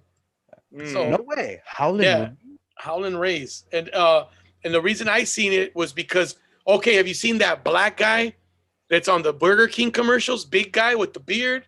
Oh yeah, the white beard. Yeah, with the white beard. He has a little he's on all the Burger King commercials. Yeah. My son's been watching that guy for a long time. I don't know who that is. And that guy goes to like all these restaurants and tries, I gotta try the chicken sandwich here. They're supposed to be good. And Howlin' Ray's was one of them. And he showed it, and I was like, ooh, I told my son, we gotta go check that place out. Yeah. That looks great. Yeah, dude. The picture, like, hopefully it looks like that in person, because you know how it is. You know, in the pictures they use glue and shit. Mm-hmm. They use styrofoam. They use they make that shit look like the McDonald's, right? They put the fries and they're all perfectly organized and they're like filled to the top, and there's a bunch of them. And then they show you how they make it. Have you ever seen those videos of how they make all that shit? Oh yeah, absolutely. Yeah. Have you ever seen that movie called Falling Down with I forgot what the actor's name is. Catherine Zeta-Jones, Michael Douglas. Yeah, Michael Douglas, right. There's a scene in that movie where are you familiar with that movie, Miles? I'm not.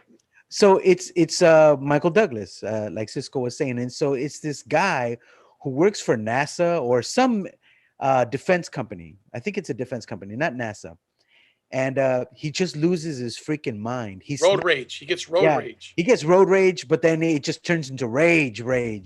And he loses his mind over everything. So he goes to a fast food joint and he orders a burger, and the burger is like flat and just not appealing, and he shows it to the clerk and he goes like, look at this crap. He goes, does this look like anything that you have a picture up there? He goes, I want to see a burger that looks like the goddamn picture, right? And the cashier is like, sir, just get your burger and leave, right? And he goes, I want to see your goddamn manager. And I mean, it just goes on and on. In the end, he ends up getting killed. He ends up getting shot by the police. Whoops! That's the end of this. That's the end of the story. You don't have to watch it now. But yeah, it's one of these deals, where. Because you think that a lot, right? I mean, you see these pictures of food, right? And like you said, they use glue for cereal. Yeah, for cereal, make it look like milk. Make it look like milk. Elmer's glue and shit. Yeah, that's why the milk doesn't even move or nothing. Because all the flakes are stuck, bro. And then the burgers, the patty and the lettuce, everything. They put a toothpick in it. And then they do, I forget what else they did to it. And then it's not even mustard, it's makeup. Oh yeah, or something like that. They use like makeup to it's like, oh my God, dude, they got my ass. They got my ass. the pictures of ice creams, they use mashed potatoes for the ice cream. Yes. Yeah. That's fucking crazy. It's weird to think about, man. Weird, but think about the guy, the producer or the person in charge of the props and shit, and he's like, you know what, man? I'm thinking if we use mashed potatoes, that'll probably like, or they were eating mashed potatoes. It was like Thanksgiving, and then they said, you know what? This would make good. This would look good as ice cream on TV. Like, how did they come up with this shit? Right? You know what I mean? How did they come up with this shit? I've always wondered that. You know, like they're trying different things, because I heard that milk on camera, for whatever reason, has a bluish hue to it. So it comes out, it comes out a little blue. Yeah, that's what I heard. So that's why they decided to use glue, because I guess there's something about milk that is translucent, and the cameras don't pick it up too well with all the bright lights. And glue, Elmer's, glue is not translucent. It reflects the light back, and so that's why it looks bright white. And I remember reading this, but yeah, you're right. How do they come up with, hey, let's try cock next? You know what I mean? No, cock's not gonna make it, and I mean cock, CAULK. Whoever's out there, dirty-minded motherfuckers. No, cock's not working. I mean cock like plumber's cock. You know what I mean? So then they go with glue, oh yeah, glue reflects the light back, a lot better. So hey, Miles, so here on this show we like to talk about old shit. We like to talk about the stuff growing up and stuff, like we used to do Ding Dong Ditch 'em, and we used to do did you ever do that, Miles? Did you ever do Ding Dong Ditch 'em? I don't think so. Do you know what it is? He's like, motherfucker, I was playing the drums. I told you I was playing since I was 3. Since I was 3, fucker. Right? My dad was Joe Jackson. Shit. Could you imagine that? The stress of like a Michael Jackson going through shit like that? Like your dad just hounding you every day. Like you got to become perfect. That sucks, man. I mean, I'm glad my parents there. My parents let me be a little kid. You know what I mean? That was cool. Yeah. My mom, on the other hand, was like she wanted to be a little soldier. Sit straight up. Stop slouching when you eat. Don't chew with your mouth open. Like, dude, she was on me like all the fucking time, man. Yeah. When I was a little kid. Yeah, but she wanted to make you the gentleman that you are today. Look at you now. Yep. Yeah. She's disappointed, bro. Hey, okay, Miles. So what were your favorite TV shows growing up? Or don't tell me you didn't watch TV, man. Oh no, I watched TV. Okay. So favorite shows growing up. But you would watch again. So they got to be something you would watch again. Okay. So my number one all time as a kid and still today is Looney Tunes. Looney Tunes is shit. Looney Tunes and Tom and Jerry. Oh. If those were the only two things left on TV for the rest of my life, I probably wouldn't complain at all. But the one where Tom's like, is you is, or is you ain't my baby. Dun, dun, dun, dun, dun. Yeah, exactly. But I was a big cartoon guy, so I was watching a lot of Rugrats. When I was real young, Darkwing Duck I watched. I mean, oh shit. But I also liked shows like Double Dare on Nickelodeon. Oh, remember that shit? Getting slimed? Yeah, exactly. He's 20 years younger. He's 20 years younger than we are. By the way. Okay. How old are you, Miles? 20 what? No. I'll be 33 this year. 33? Okay, actually, so you're 12 years. You're 12 years younger than I am. Okay. So so Double Dare. So so you would watch that again though, Double Dare? Yeah, I think I would watch Double Dare. I don't know how often I would actually watch it after that. Like, I don't know if anybody remembers. I don't know if anybody remembers. You can't say that on television on Nickelodeon. I remember the name. I don't remember ever watching that show. So it used to be a TV show, and if they got you to say water, they would dump a bucket of water on you. Or if they got you to say I don't know, you would get slimed. Oh, okay. So the TV show, but it was a regular TV show. They would do sketches. They would have it would be like two of the actors having a conversation, like, hey, hey Fernando, what do you get when you cross a moose and a pig? And he's like, I don't know. And he just slime you. Like there would be no answer. A Poos. But they would get you. But they would get you to say, I don't know. I don't. Those were the early Nickelodeon shows, man. Yeah. Right. I used to watch Nick. I used to love Nick at Night. Yeah. Such some cool ass shows. Nick at Night was awesome, and then still another one of my favorites is Legends of the Hidden Temple. Legends of the Hidden. Oh, I remember that. Yeah, I remember that. With that big old talking head. I don't even remember that. Legends of the Hidden Temple. Oh yeah, I'm pretty sure that's what it was called. So Boomerang has a pay channel. I don't know if you guys know this, but you pay like $5 a month, or you pay $33 for the year, and it's got all the Hanna-Barbera cartoons, bro. Nice. It's got. Oh wow. Me and my son yesterday were watching Captain Caveman. Oh, I remember that. I remember that. Do you remember that shit, Fernando? Like, absolutely. What the fuck was the point of dude? I was watching. I never paid attention. What was the point of him yelling "Captain" every 2 seconds? He was yelling that shit. And then, do you remember this? Man. Hey, do you remember this? And son. Oh yeah, that's right. He had a little motherfucker with. I remember that now. He had a little caveman. Yeah, a little caveman. Cave baby son. or whatever. Wow. And I don't son. remember. He would do his whole yelling, caveman and son. Okay, I got a question for you guys. Have you ever seen a movie as a child, or when you were younger, that you thought was super freaking cool, and then later as an adult you watch it again and you realize how dumb the movie is, like super cheesy? I'll give you an example. Did you ever see Flash Gordon? Never. I've only heard of that because of Ted.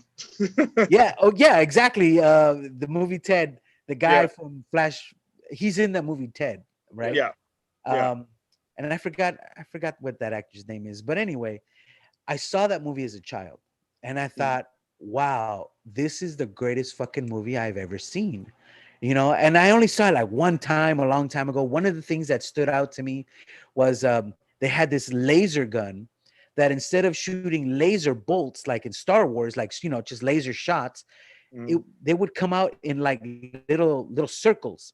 And I thought, wow, that's so creative. Nobody's ever done that before. I mean, just stupid shit like that. You know what I mean? So when we got older, I remember telling my younger brother who had never seen the movie, I'm like, dude, this movie was the shit. I don't understand why it never got bigger than it did. I mean, this rival. More respect. Star Wars. Yeah, this was a great movie. So I found the DVD. I don't even think, it was a DVD. I found the DVD. I bought it, right? We had a movie night at his house, popped it in, started watching it, and I'm like, oh my God, this is straight fucking cheese. The special effects are stupid. You know what I mean? But I was a kid. And I was like, wow. And my brother's looking at me like, really, dude? This is the movie that you said would rival Star Wars? And I'm like, look, I was a kid, man. I was a kid. Rival Star Wars? Yeah, Jesus. Queen did the soundtrack. Oh, wow. Yeah, Queen did the soundtrack. So there was that, at least Queen, did the actual. I remember soundtrack. the movie Flash Gordon because I used to think, I know Flash. Who the fuck is Flash Gordon? And he was the guy, like, he didn't get all suited up. He just had like he didn't have a cape, right? No, he wasn't a superhero. He was a football player. He was a football player who got transported up to another planet. And so when he's up there, I mean, he turns into a hero, but he didn't have superpowers or anything like that. Oh, shit. I didn't even know he was a football player. I didn't even know. Yeah, he's a football player. He played for the New York Jets. He was a professional football player. That's right. Flash Gordon. So if I think about a movie like that, that's hard for me to. That's a hard one. It's hard for me to think. It would have to be like an early 80s movie because Flash Gordon was an early 80s movie, dude. Yeah, right? Yeah, absolutely. Yeah, so like Tron maybe or some shit. That was kind of cheesy, wasn't it? I still like Tron though. You know what I mean? It was cheesy. Yeah, I mean, it was very cartoony, computer graphics. It wasn't even really computer graphics. It was cartoons, man. It was cartoons superimposed. And, when these guys wearing these crazy suits. Okay, do you remember watching a movie, or have you ever heard of a movie called Sleepaway Camp? Sleepaway. Yeah, I was having this conversation with a couple of my coworkers the other day, and we were talking about 80s horror movies, right? Okay. And so, like, Friday the 13th, that sort of Yeah. thing, right? And I'm like, yeah, do you guys remember Sleepaway Camp? And they're like, no, Sleepaway Camp. What's that? I'm like, it came out around the same time as Friday the 13th, a little after, I think. And it was the same premise. It was a killer killing people, killing kids, teenagers at a camp, right? Mm-hmm. But the difference was, I mean, it had like a huge twist at the end. Okay, throughout the whole movie, there was a girl in the movie that was really quiet. She wouldn't talk to anybody. She kept to herself. And then there was this guy who was trying to, he was trying to, yeah, basically, yes, he was trying to finger her. He was trying to get close to her. Because he thought she was pretty. Yeah, she was a pretty girl. And so he's trying to get close to her, and he's trying to get her to open up and talk to him, but she would just like reject them. She wouldn't say anything. She would just walk away, and never talk to anybody. So all of these murders are going on, and nobody knows who the killer is, right? They never show you who the killer is. People just die.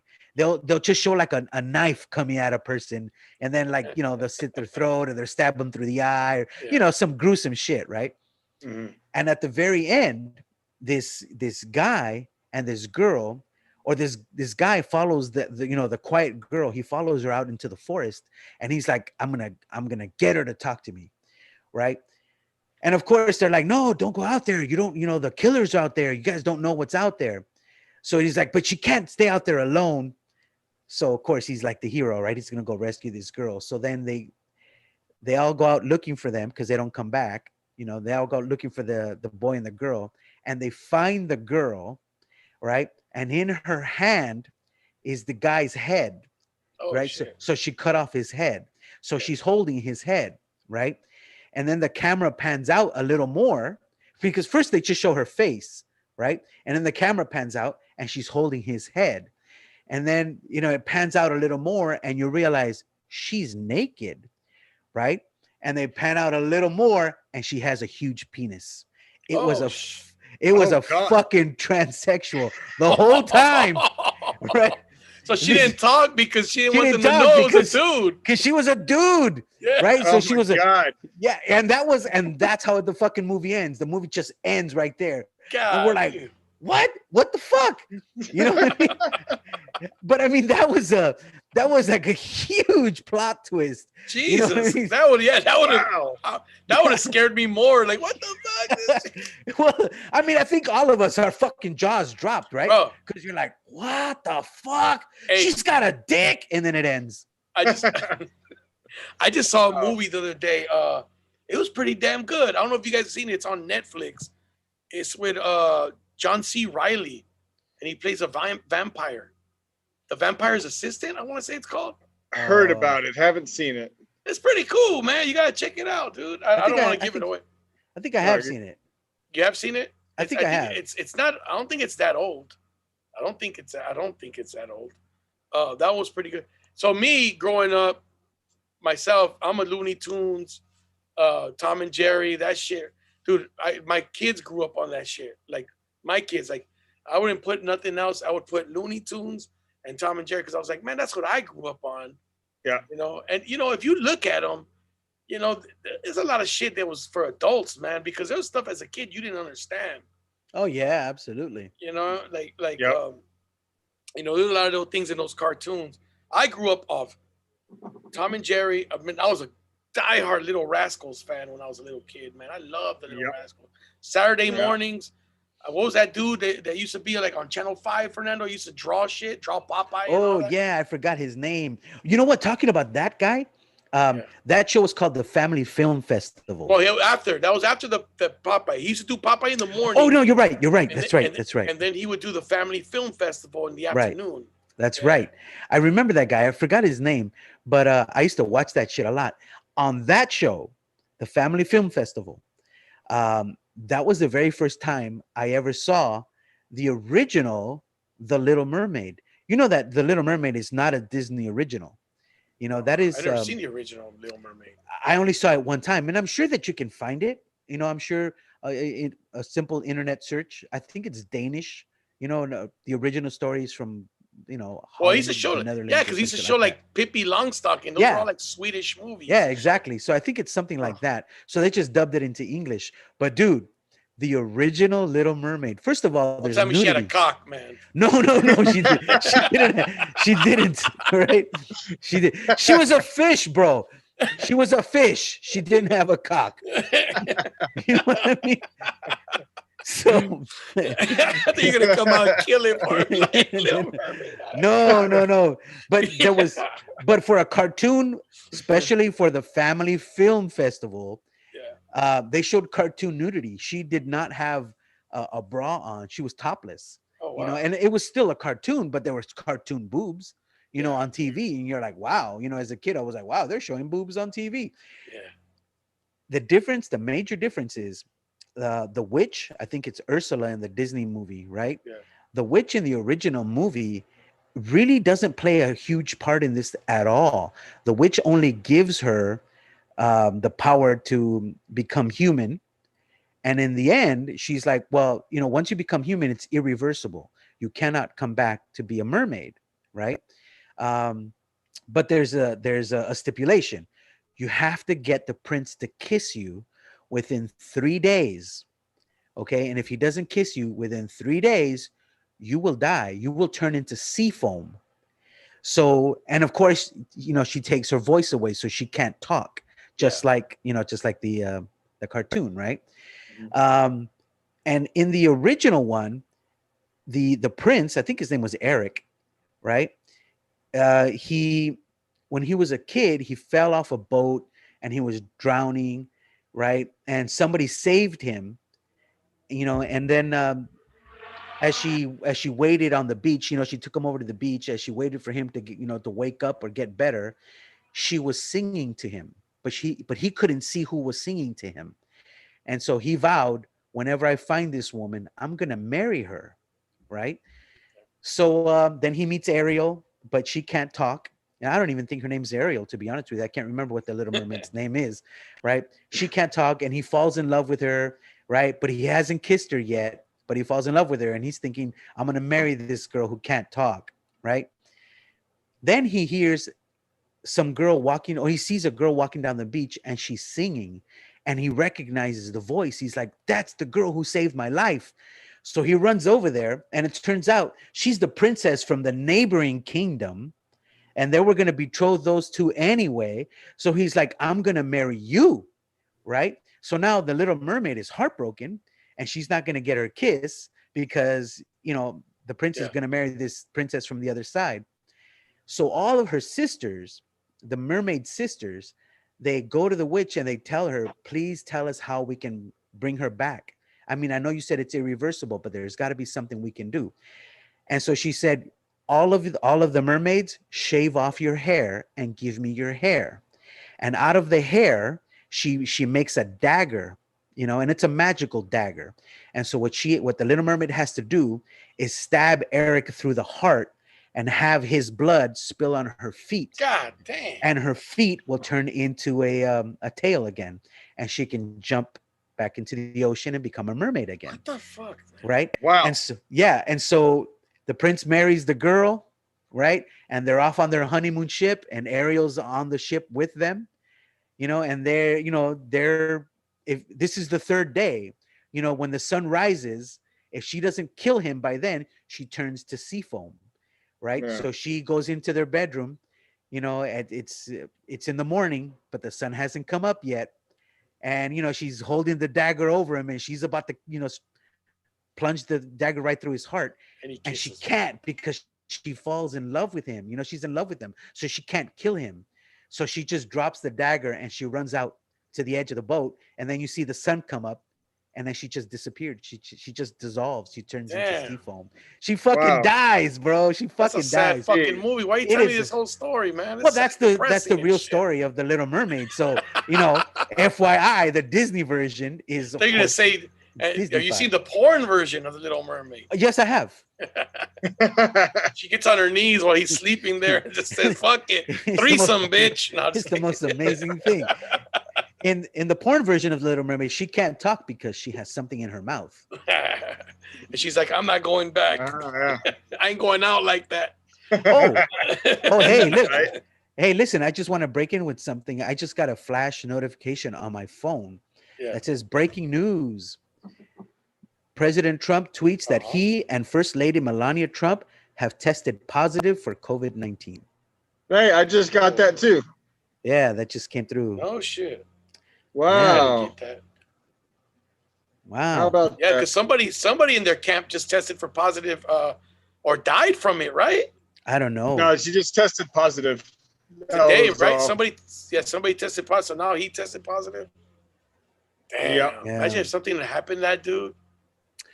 That'd be fucked up. It is and you know what? It is a fucked up way to go, bro. It is. Yeah. Because you basically he works. suffocate. Fernando works in a hospital. So Fernando works in a hospital, bro. That's. Oh yeah. You know, that's his day gig. So he works in surgery and stuff like that. So he sees a lot of shit. A lot of shit. He could tell you some stories from. Oh, I could only imagine. He's told us some stories of dudes shoving stuff down their pee hole. Oh God. Dude, exactly. Like that's where I'm sitting here, like, no, Fernando, no. Oh. And then what happened? I was kidding. Miles, you said you were 33, right? I'll be 33 next month. Yeah. All right. And I don't know if this is a personal question or not, but are you married?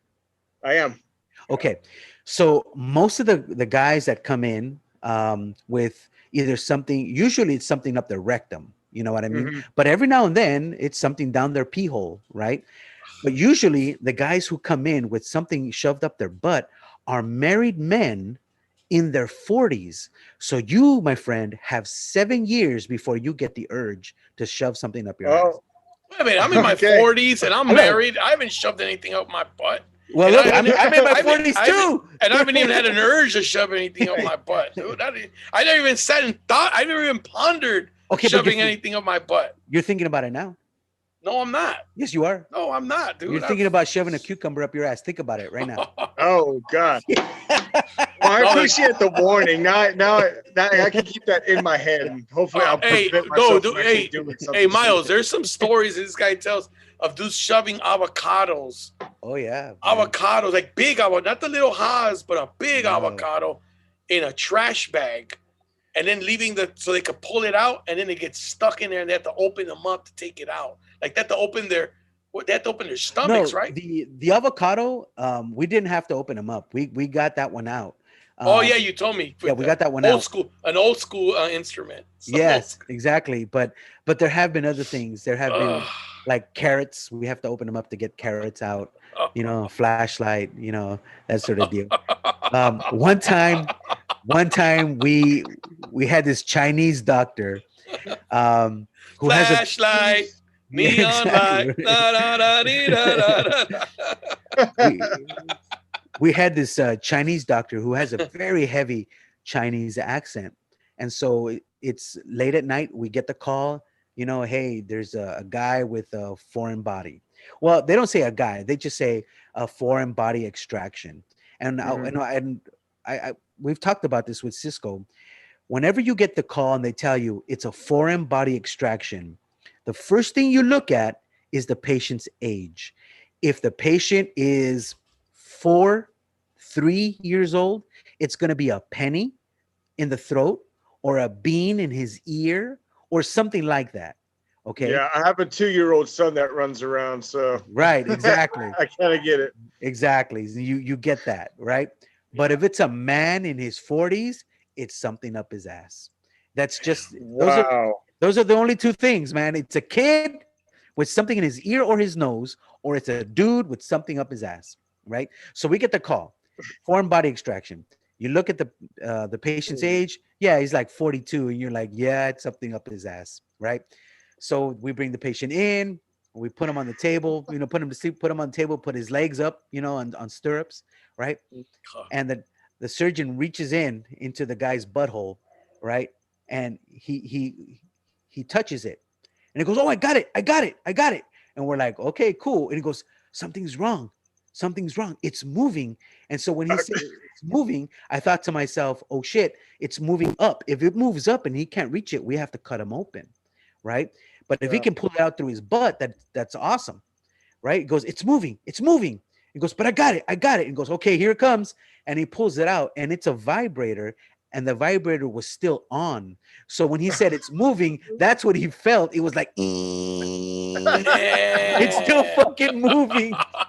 So he pulls it out, and sure enough, man, he goes, oh, how do you turn it off? And we're like, hey, here's the funny thing. I remember very, very well. The nurse in the room was a lady named Michelle, right? So he pulls it out, and the thing is like, it's moving, right? And he goes, how do you turn it off? And we all looked over at Michelle. Michelle, how do you turn this thing off, right? Because the rest of us were dudes. And she goes, why are you guys looking at me? And we're like, well, because I don't know. I wanted to say it. Don't fuck with me, Michelle. You know you got like a collection of these things. How the fuck do you turn it off? You know what's sad about that is that you can get sued for shit like that. Oh yes, you can. That bothers me. That bothers me that a woman would go, oh, I'm suing because you guys assumed because I'm a woman I fucking assumed you had a vibrator because you're a fucking woman. What's wrong with that? Like, what the fuck hell would I have one? Like, why the fuck, why would fuck would Mr. Lee have one right here? He's like, exactly. Oh, if I ask Mr. Lee, he's gonna think, oh, because I'm Chinese, you think I make them? Like whatever. Exactly. You think we make? You know what I'm saying? Like, that's the problem with fucking society now. You can't even say shit like that. You can't look at somebody, and you know what I'm saying? Like, I mean, there's some things that's wrong. You know what I'm saying? Like, there's certain things like, that's wrong to assume. But like something like that, like a fucking vibrator, I'm assuming the woman would know how to shut it off, not the dudes. Now, if a dude wants to step in and go, I got this, and he wants to turn, then okay, that's his shit. You know what I mean? That's no pun intended, right? That's his shit. Right. Exactly. But I'm gonna assume the woman knows how to do it. And and the sad thing is, Fernando, like you said, like, she looks at you guys like, why would I know how? Why are you asking me? Like, you think, like, you think I have one? Yeah, we think you have a whole fucking collection. There's probably a bigger chance you do than any of the other dudes in the room do. Exactly. But dude, but that's the kind of shit that we go through nowadays with that's the fucked up part with society. The lawsuits, the kids, like, they get this mentality from all these people. You see, well, I'm gonna protest. Well, I'm gonna walk out of class. Like, when I was a kid, bro, I would never walk out of class on my teacher. No. Like seriously, shit. Like, because my mom would have fucked me up, bro. If I would have said, well, everybody else walked out, a mí me vale madre que se salieron los, like, I don't give a fuck if whoever the fuck went out. You're my son. I don't give a fuck about them. And you walked out, I'm kicking your ass. But these kids now, it's like, oh no, everybody else walked out because it was wrong for the teacher to talk to Sarah like that. And it's like, oh man, fucking soft ass kids, man. Yeah. Soft, bro. It's almost like everything is like that nowadays too. And that's why society is the way it is, man. Like, that's why we're screwed. Yeah. I mean, there's no doubt. There are things in this country and in this world that are happening that are wrong. 110%. But my God, someone says the littlest joke, or it's something, just anything that maybe they don't mean to be offensive, or it's not supposed to be offensive. But it's, like I said, just a joke. Like comedians, y'all do it all the time. Oh, comedians are getting fucked now for telling jokes. Yeah, like have you seen this, Fernando? Oh yeah, of course. Like, comedians are getting called out for telling jokes. I've said it, and I've said it many, many times. If I was to ever run for office, and that'll never happen, but if they decided to go back 10 years of the shit I tweeted or posted on, posted on Facebook, and there was like we were talking about earlier, man, how our best and brightest don't want to be president of the United States. Right. I think if somebody was to go back into my history of things that I posted, because I posted shit that I thought was funny, there was no hate behind it. You know what I mean? But today, it could be seen as racist. It could be seen as sexist. It could be seen as homophobic. It could be seen as all of that shit. And none of it would be factual. There was no hate behind anything I posted. No hate whatsoever. Right. But it was funny at the time to me. Dude, you know how many times on stage I've said, "Oh, stop being a little fag." Dude, Yeah. I'm surprised I haven't gotten in trouble for, but like, I think growing up we always said that, fag. We'd call each other that, like, and I don't even think we meant it as a homosexual. It was more like, you're fucking weak, bro. Like, it was more like, you're weak, you're a fag. Stop being a fag, you're fucking weak. Like, I never said, "Oh, you suck Same cock." thing when I was a kid. You know, like, you're a fag. You take it in the ass. Yeah. You know, like to have intersexual relations with men. I never meant it that way to my friends. Like, no, I'd be you're like, right. Something like a little sissy, like a little fag or whatever. You know, my word growing up was queer. Oh, you fucking queer. Like, I always used to say. Yeah. My friends all laugh. Like, my friends still laugh. Like, I can't believe you still use that word. I go, well, I don't know if you know what queer means. It means weird. It doesn't even mean gay. It doesn't mean, but they would just refer to gay people queer because they think they were weird for liking guys. Say, like me, I don't give a shit. If a guy likes a guy, that's their business. I think everybody likes something, whatever the fuck. I mean, I've evolved enough where I'm just, I accept. I mean, I can't tell somebody what to like. And if that's what they like, that's their life. Yeah. Well, it's kind of like the word. It's kind of like the word retarded. Lately that's been. Oh, we used to do that too. That's been vilified. You're retarded, fool. Yeah, don't be retarded, right? And I remember there was I can't remember who it was exactly, but there was an argument on social media about using the word retarded, and somebody, like, there was a mother, a mother and her kid might have had Down syndrome or something, or her nephew or some shit like that. Anyway, so she was angry because some celebrity used the word retarded. I think it was Seth Rogen, something like that. Yeah. Anyway, he I used the remember word hearing about that. Yeah, and so this lady's like, you don't say retarded, you say disabled. And so the celebrity came back and said, what you just said makes no sense, because retarded means slow. It doesn't mean you can't do it. It just means you're slow at it. But if you say disabled, it means you can't do it. You're not able to function, or to do whatever it is you want to do. Retarded is actually almost like less of an offensive word. Yeah, retarded is less of an offensive word than disabled. But it's what we've been. They shove this down our throat. You can't say retarded anymore. Now it's like wrong to say retarded. But I know what it is. It's just that, like you said, Cisco, when we're growing up and we're screwing around with our friends and we call them retards. Yeah. You know what I mean? That's what happens. Yeah. You retarded hey, faggot. Yeah, like, you're fucking, like, we used to say that all the time. Like, I never, if somebody was actually gay, I never called them a fag. No, of course not. Absolutely. You know what I'm saying? Like, I never said fag to a person who was gay. I always said it to somebody who wasn't gay. That so, like, you knew of. You know what I'm saying? Like, and it was somebody I knew and I was playing around or whatever. But it's what you're insinuating. And they just jump to all these hypotheticals. Mm-hmm. We fucking live life of hypotheticals more than we do in reality, bro. That's the problem. And okay, I get it. Sometimes shit happens where, somebody takes something out of context and does something stupid. But that person's going to do something stupid anyways. Whether I say something, whether you say something, whether anybody says something, they're just looking for an excuse to do something really dumb. Yeah, absolutely.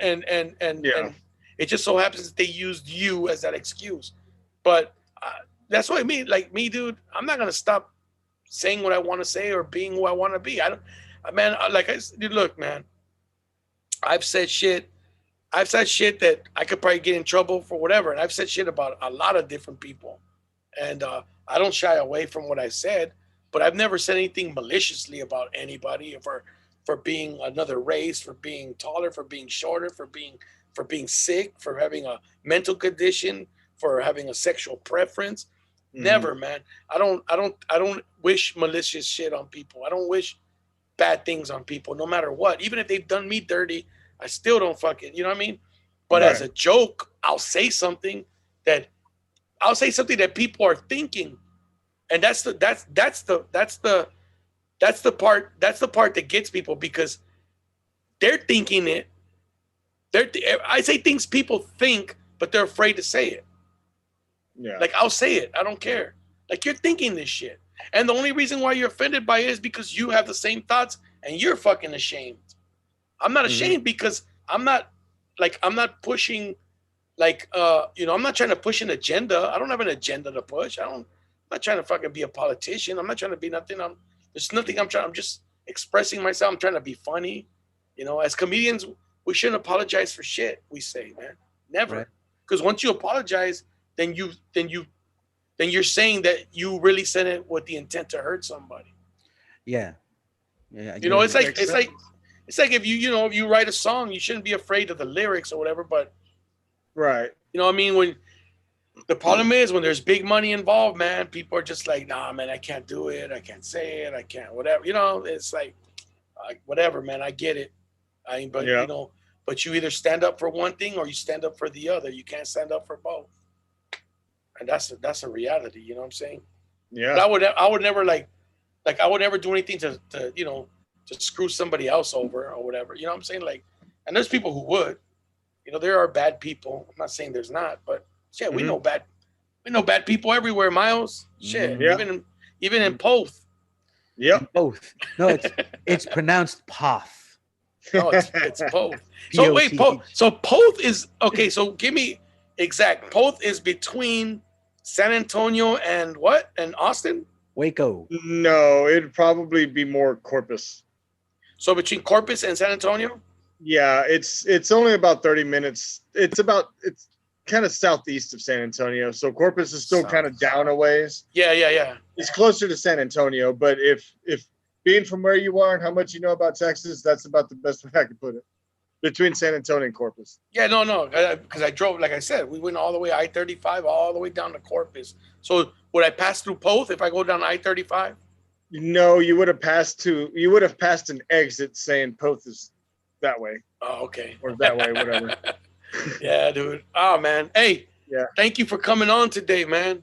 I mean, and taking 2 hours out of your time to shoot the shit and, discuss things. And, we just try to have fun, to be honest with you on here. It's not about, like I said, we don't have an agenda. We're not trying to be political. We're not trying to, we just, if anybody wants to enjoy this conversation and, sometimes we have more people who comment and shit. We have people who chime in and, give, opinions and stuff. But at the end of the day, it's about, it's just about coming on here, saying what's up, having a good time, having these little conversations and showing people, that no matter where you come from, man, shit, we're all good people, dude. We that's what I was saying earlier. We don't, we got to respect each other, man. And, like I said, what's good for you may not be good for me, but fuck, why am I going to be mad at you for wanting what's best for you? Yeah, exactly. Especially because some of these arguments are pointless. Like when they're arguing, like sometimes I see them on TV, I'm like, dude, you're trying to convince this motherfucker who's a billionaire to think the way you do, and you're a thousandaire. He's not gonna think like you. Right. He's got more taxes to pay. Like I get the whole tax shit. Like a lot of the big thing is taxes. Like if you have, you think if you have $100 million, if you pay normal tax, they're gonna take 30 million from you. 30 million, bro, of your money. It's a lot. That's a shitload of fucking money. But if you're making 50,000, they're taking. I mean, it's still a lot to a person who has 50,000. It's still a lot of money because you're like, you probably need the money more. I think that's why people who make less say, hey, man, you could probably afford to lose those 30 million. I can't afford to lose these fucking 5,000 or whatever, 10,000. Yeah. You know what I'm saying? Like, I need this 10 grand. So both sides have a point. It's just you can't expect one to understand the other because it's illogical to either one. Yeah. Yeah, 100%. But that's why you go to school. That's why you go to school and you learn how to think, Miles. Yeah. Well, I don't know how much school helped me out there. There was a lot of brain cells killed. How come you didn't How come you didn't do like music production? Like go to another school and do music production or something? Man, I don't know. I don't really have a straight answer. It's, you know, the couple colleges I did look at where I did look into music, there wasn't anything I really wanted to do. Like it was like, oh, music performance, so I could like be a band director, or I could play in an orchestra, you know, or you know, whatever those things entail. And at the time of me looking at that stuff, I just wasn't interested. Yeah, you're young. You're like, fuck that. I ain't doing that. I wanted to be, you know, I wanted to be on stage playing in my drum set. I didn't, you know, oh yeah, I wanted to go to college for music, but that's not it's not what happened. And I'm completely fine with that because somehow music ended up working anyway. So. Oh yeah, you know what? And one thing, that's the one thing I respect, because I got a friend. I don't know how much you know about Tex-Mex music, or if you know anything about it, but I got a friend named Bobby Pulido, and he's been on the show. I know that name. You know Bobby Pulido. I know that name. He lives by McAllen, out that area. Yeah, in the valley. Yep. Yeah, in the valley. He lives in the valley. Yep. And one thing I respect, like that dude's probably the most successful Tex-Mex singer. I'm gonna get him back on because he'll come on again. He told me. Most successful Tex-Mex singer. And that motherfucker's still out there, dude, on his farm, on his ranch, you know, fucking building shit. And you know, like things that that's the one thing I respect about people from Texas and the South, period, you know, in general.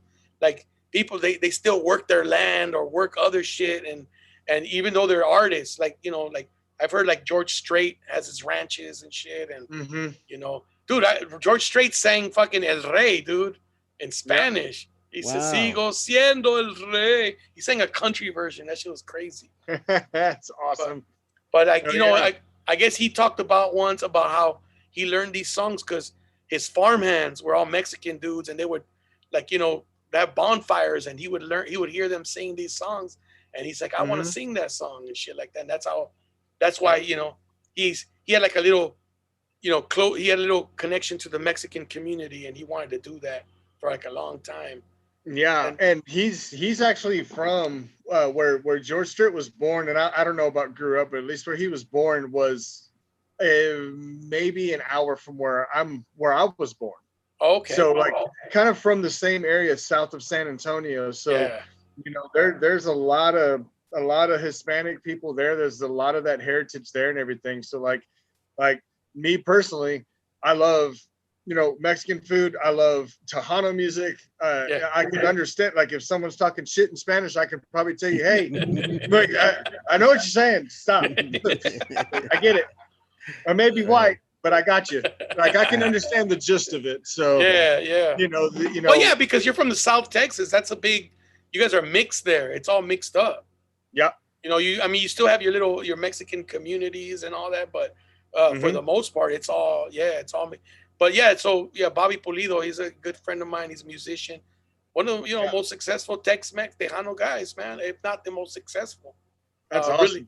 So I talked to him. He's like, yeah, fucker. Like, he'll come on here. He's like, yeah, fucker. I've been working all day. What the fuck you been doing? Like, like he'll tell me. I'm like, are you tired, bro? He's like, hey, what the fuck you think? Like, he tell me shit like that. Shit's hilarious. But that dude's, hey, dude, he sung at Energy State. He sung in big arenas. He's quite a legend in the Tejano music industry, man. It's crazy because Noe works with you guys. That's Selena's cousin and shit. Yeah, at least down the line somewhere. They got that Quintanilla in there. So he got that somewhere down there. Yeah, we talked. Him and I talked about it. Tell him I said what's up, man. I will. Tell Jackson. You talk to Jackson still? Yeah, I mean, whenever I need to. Okay.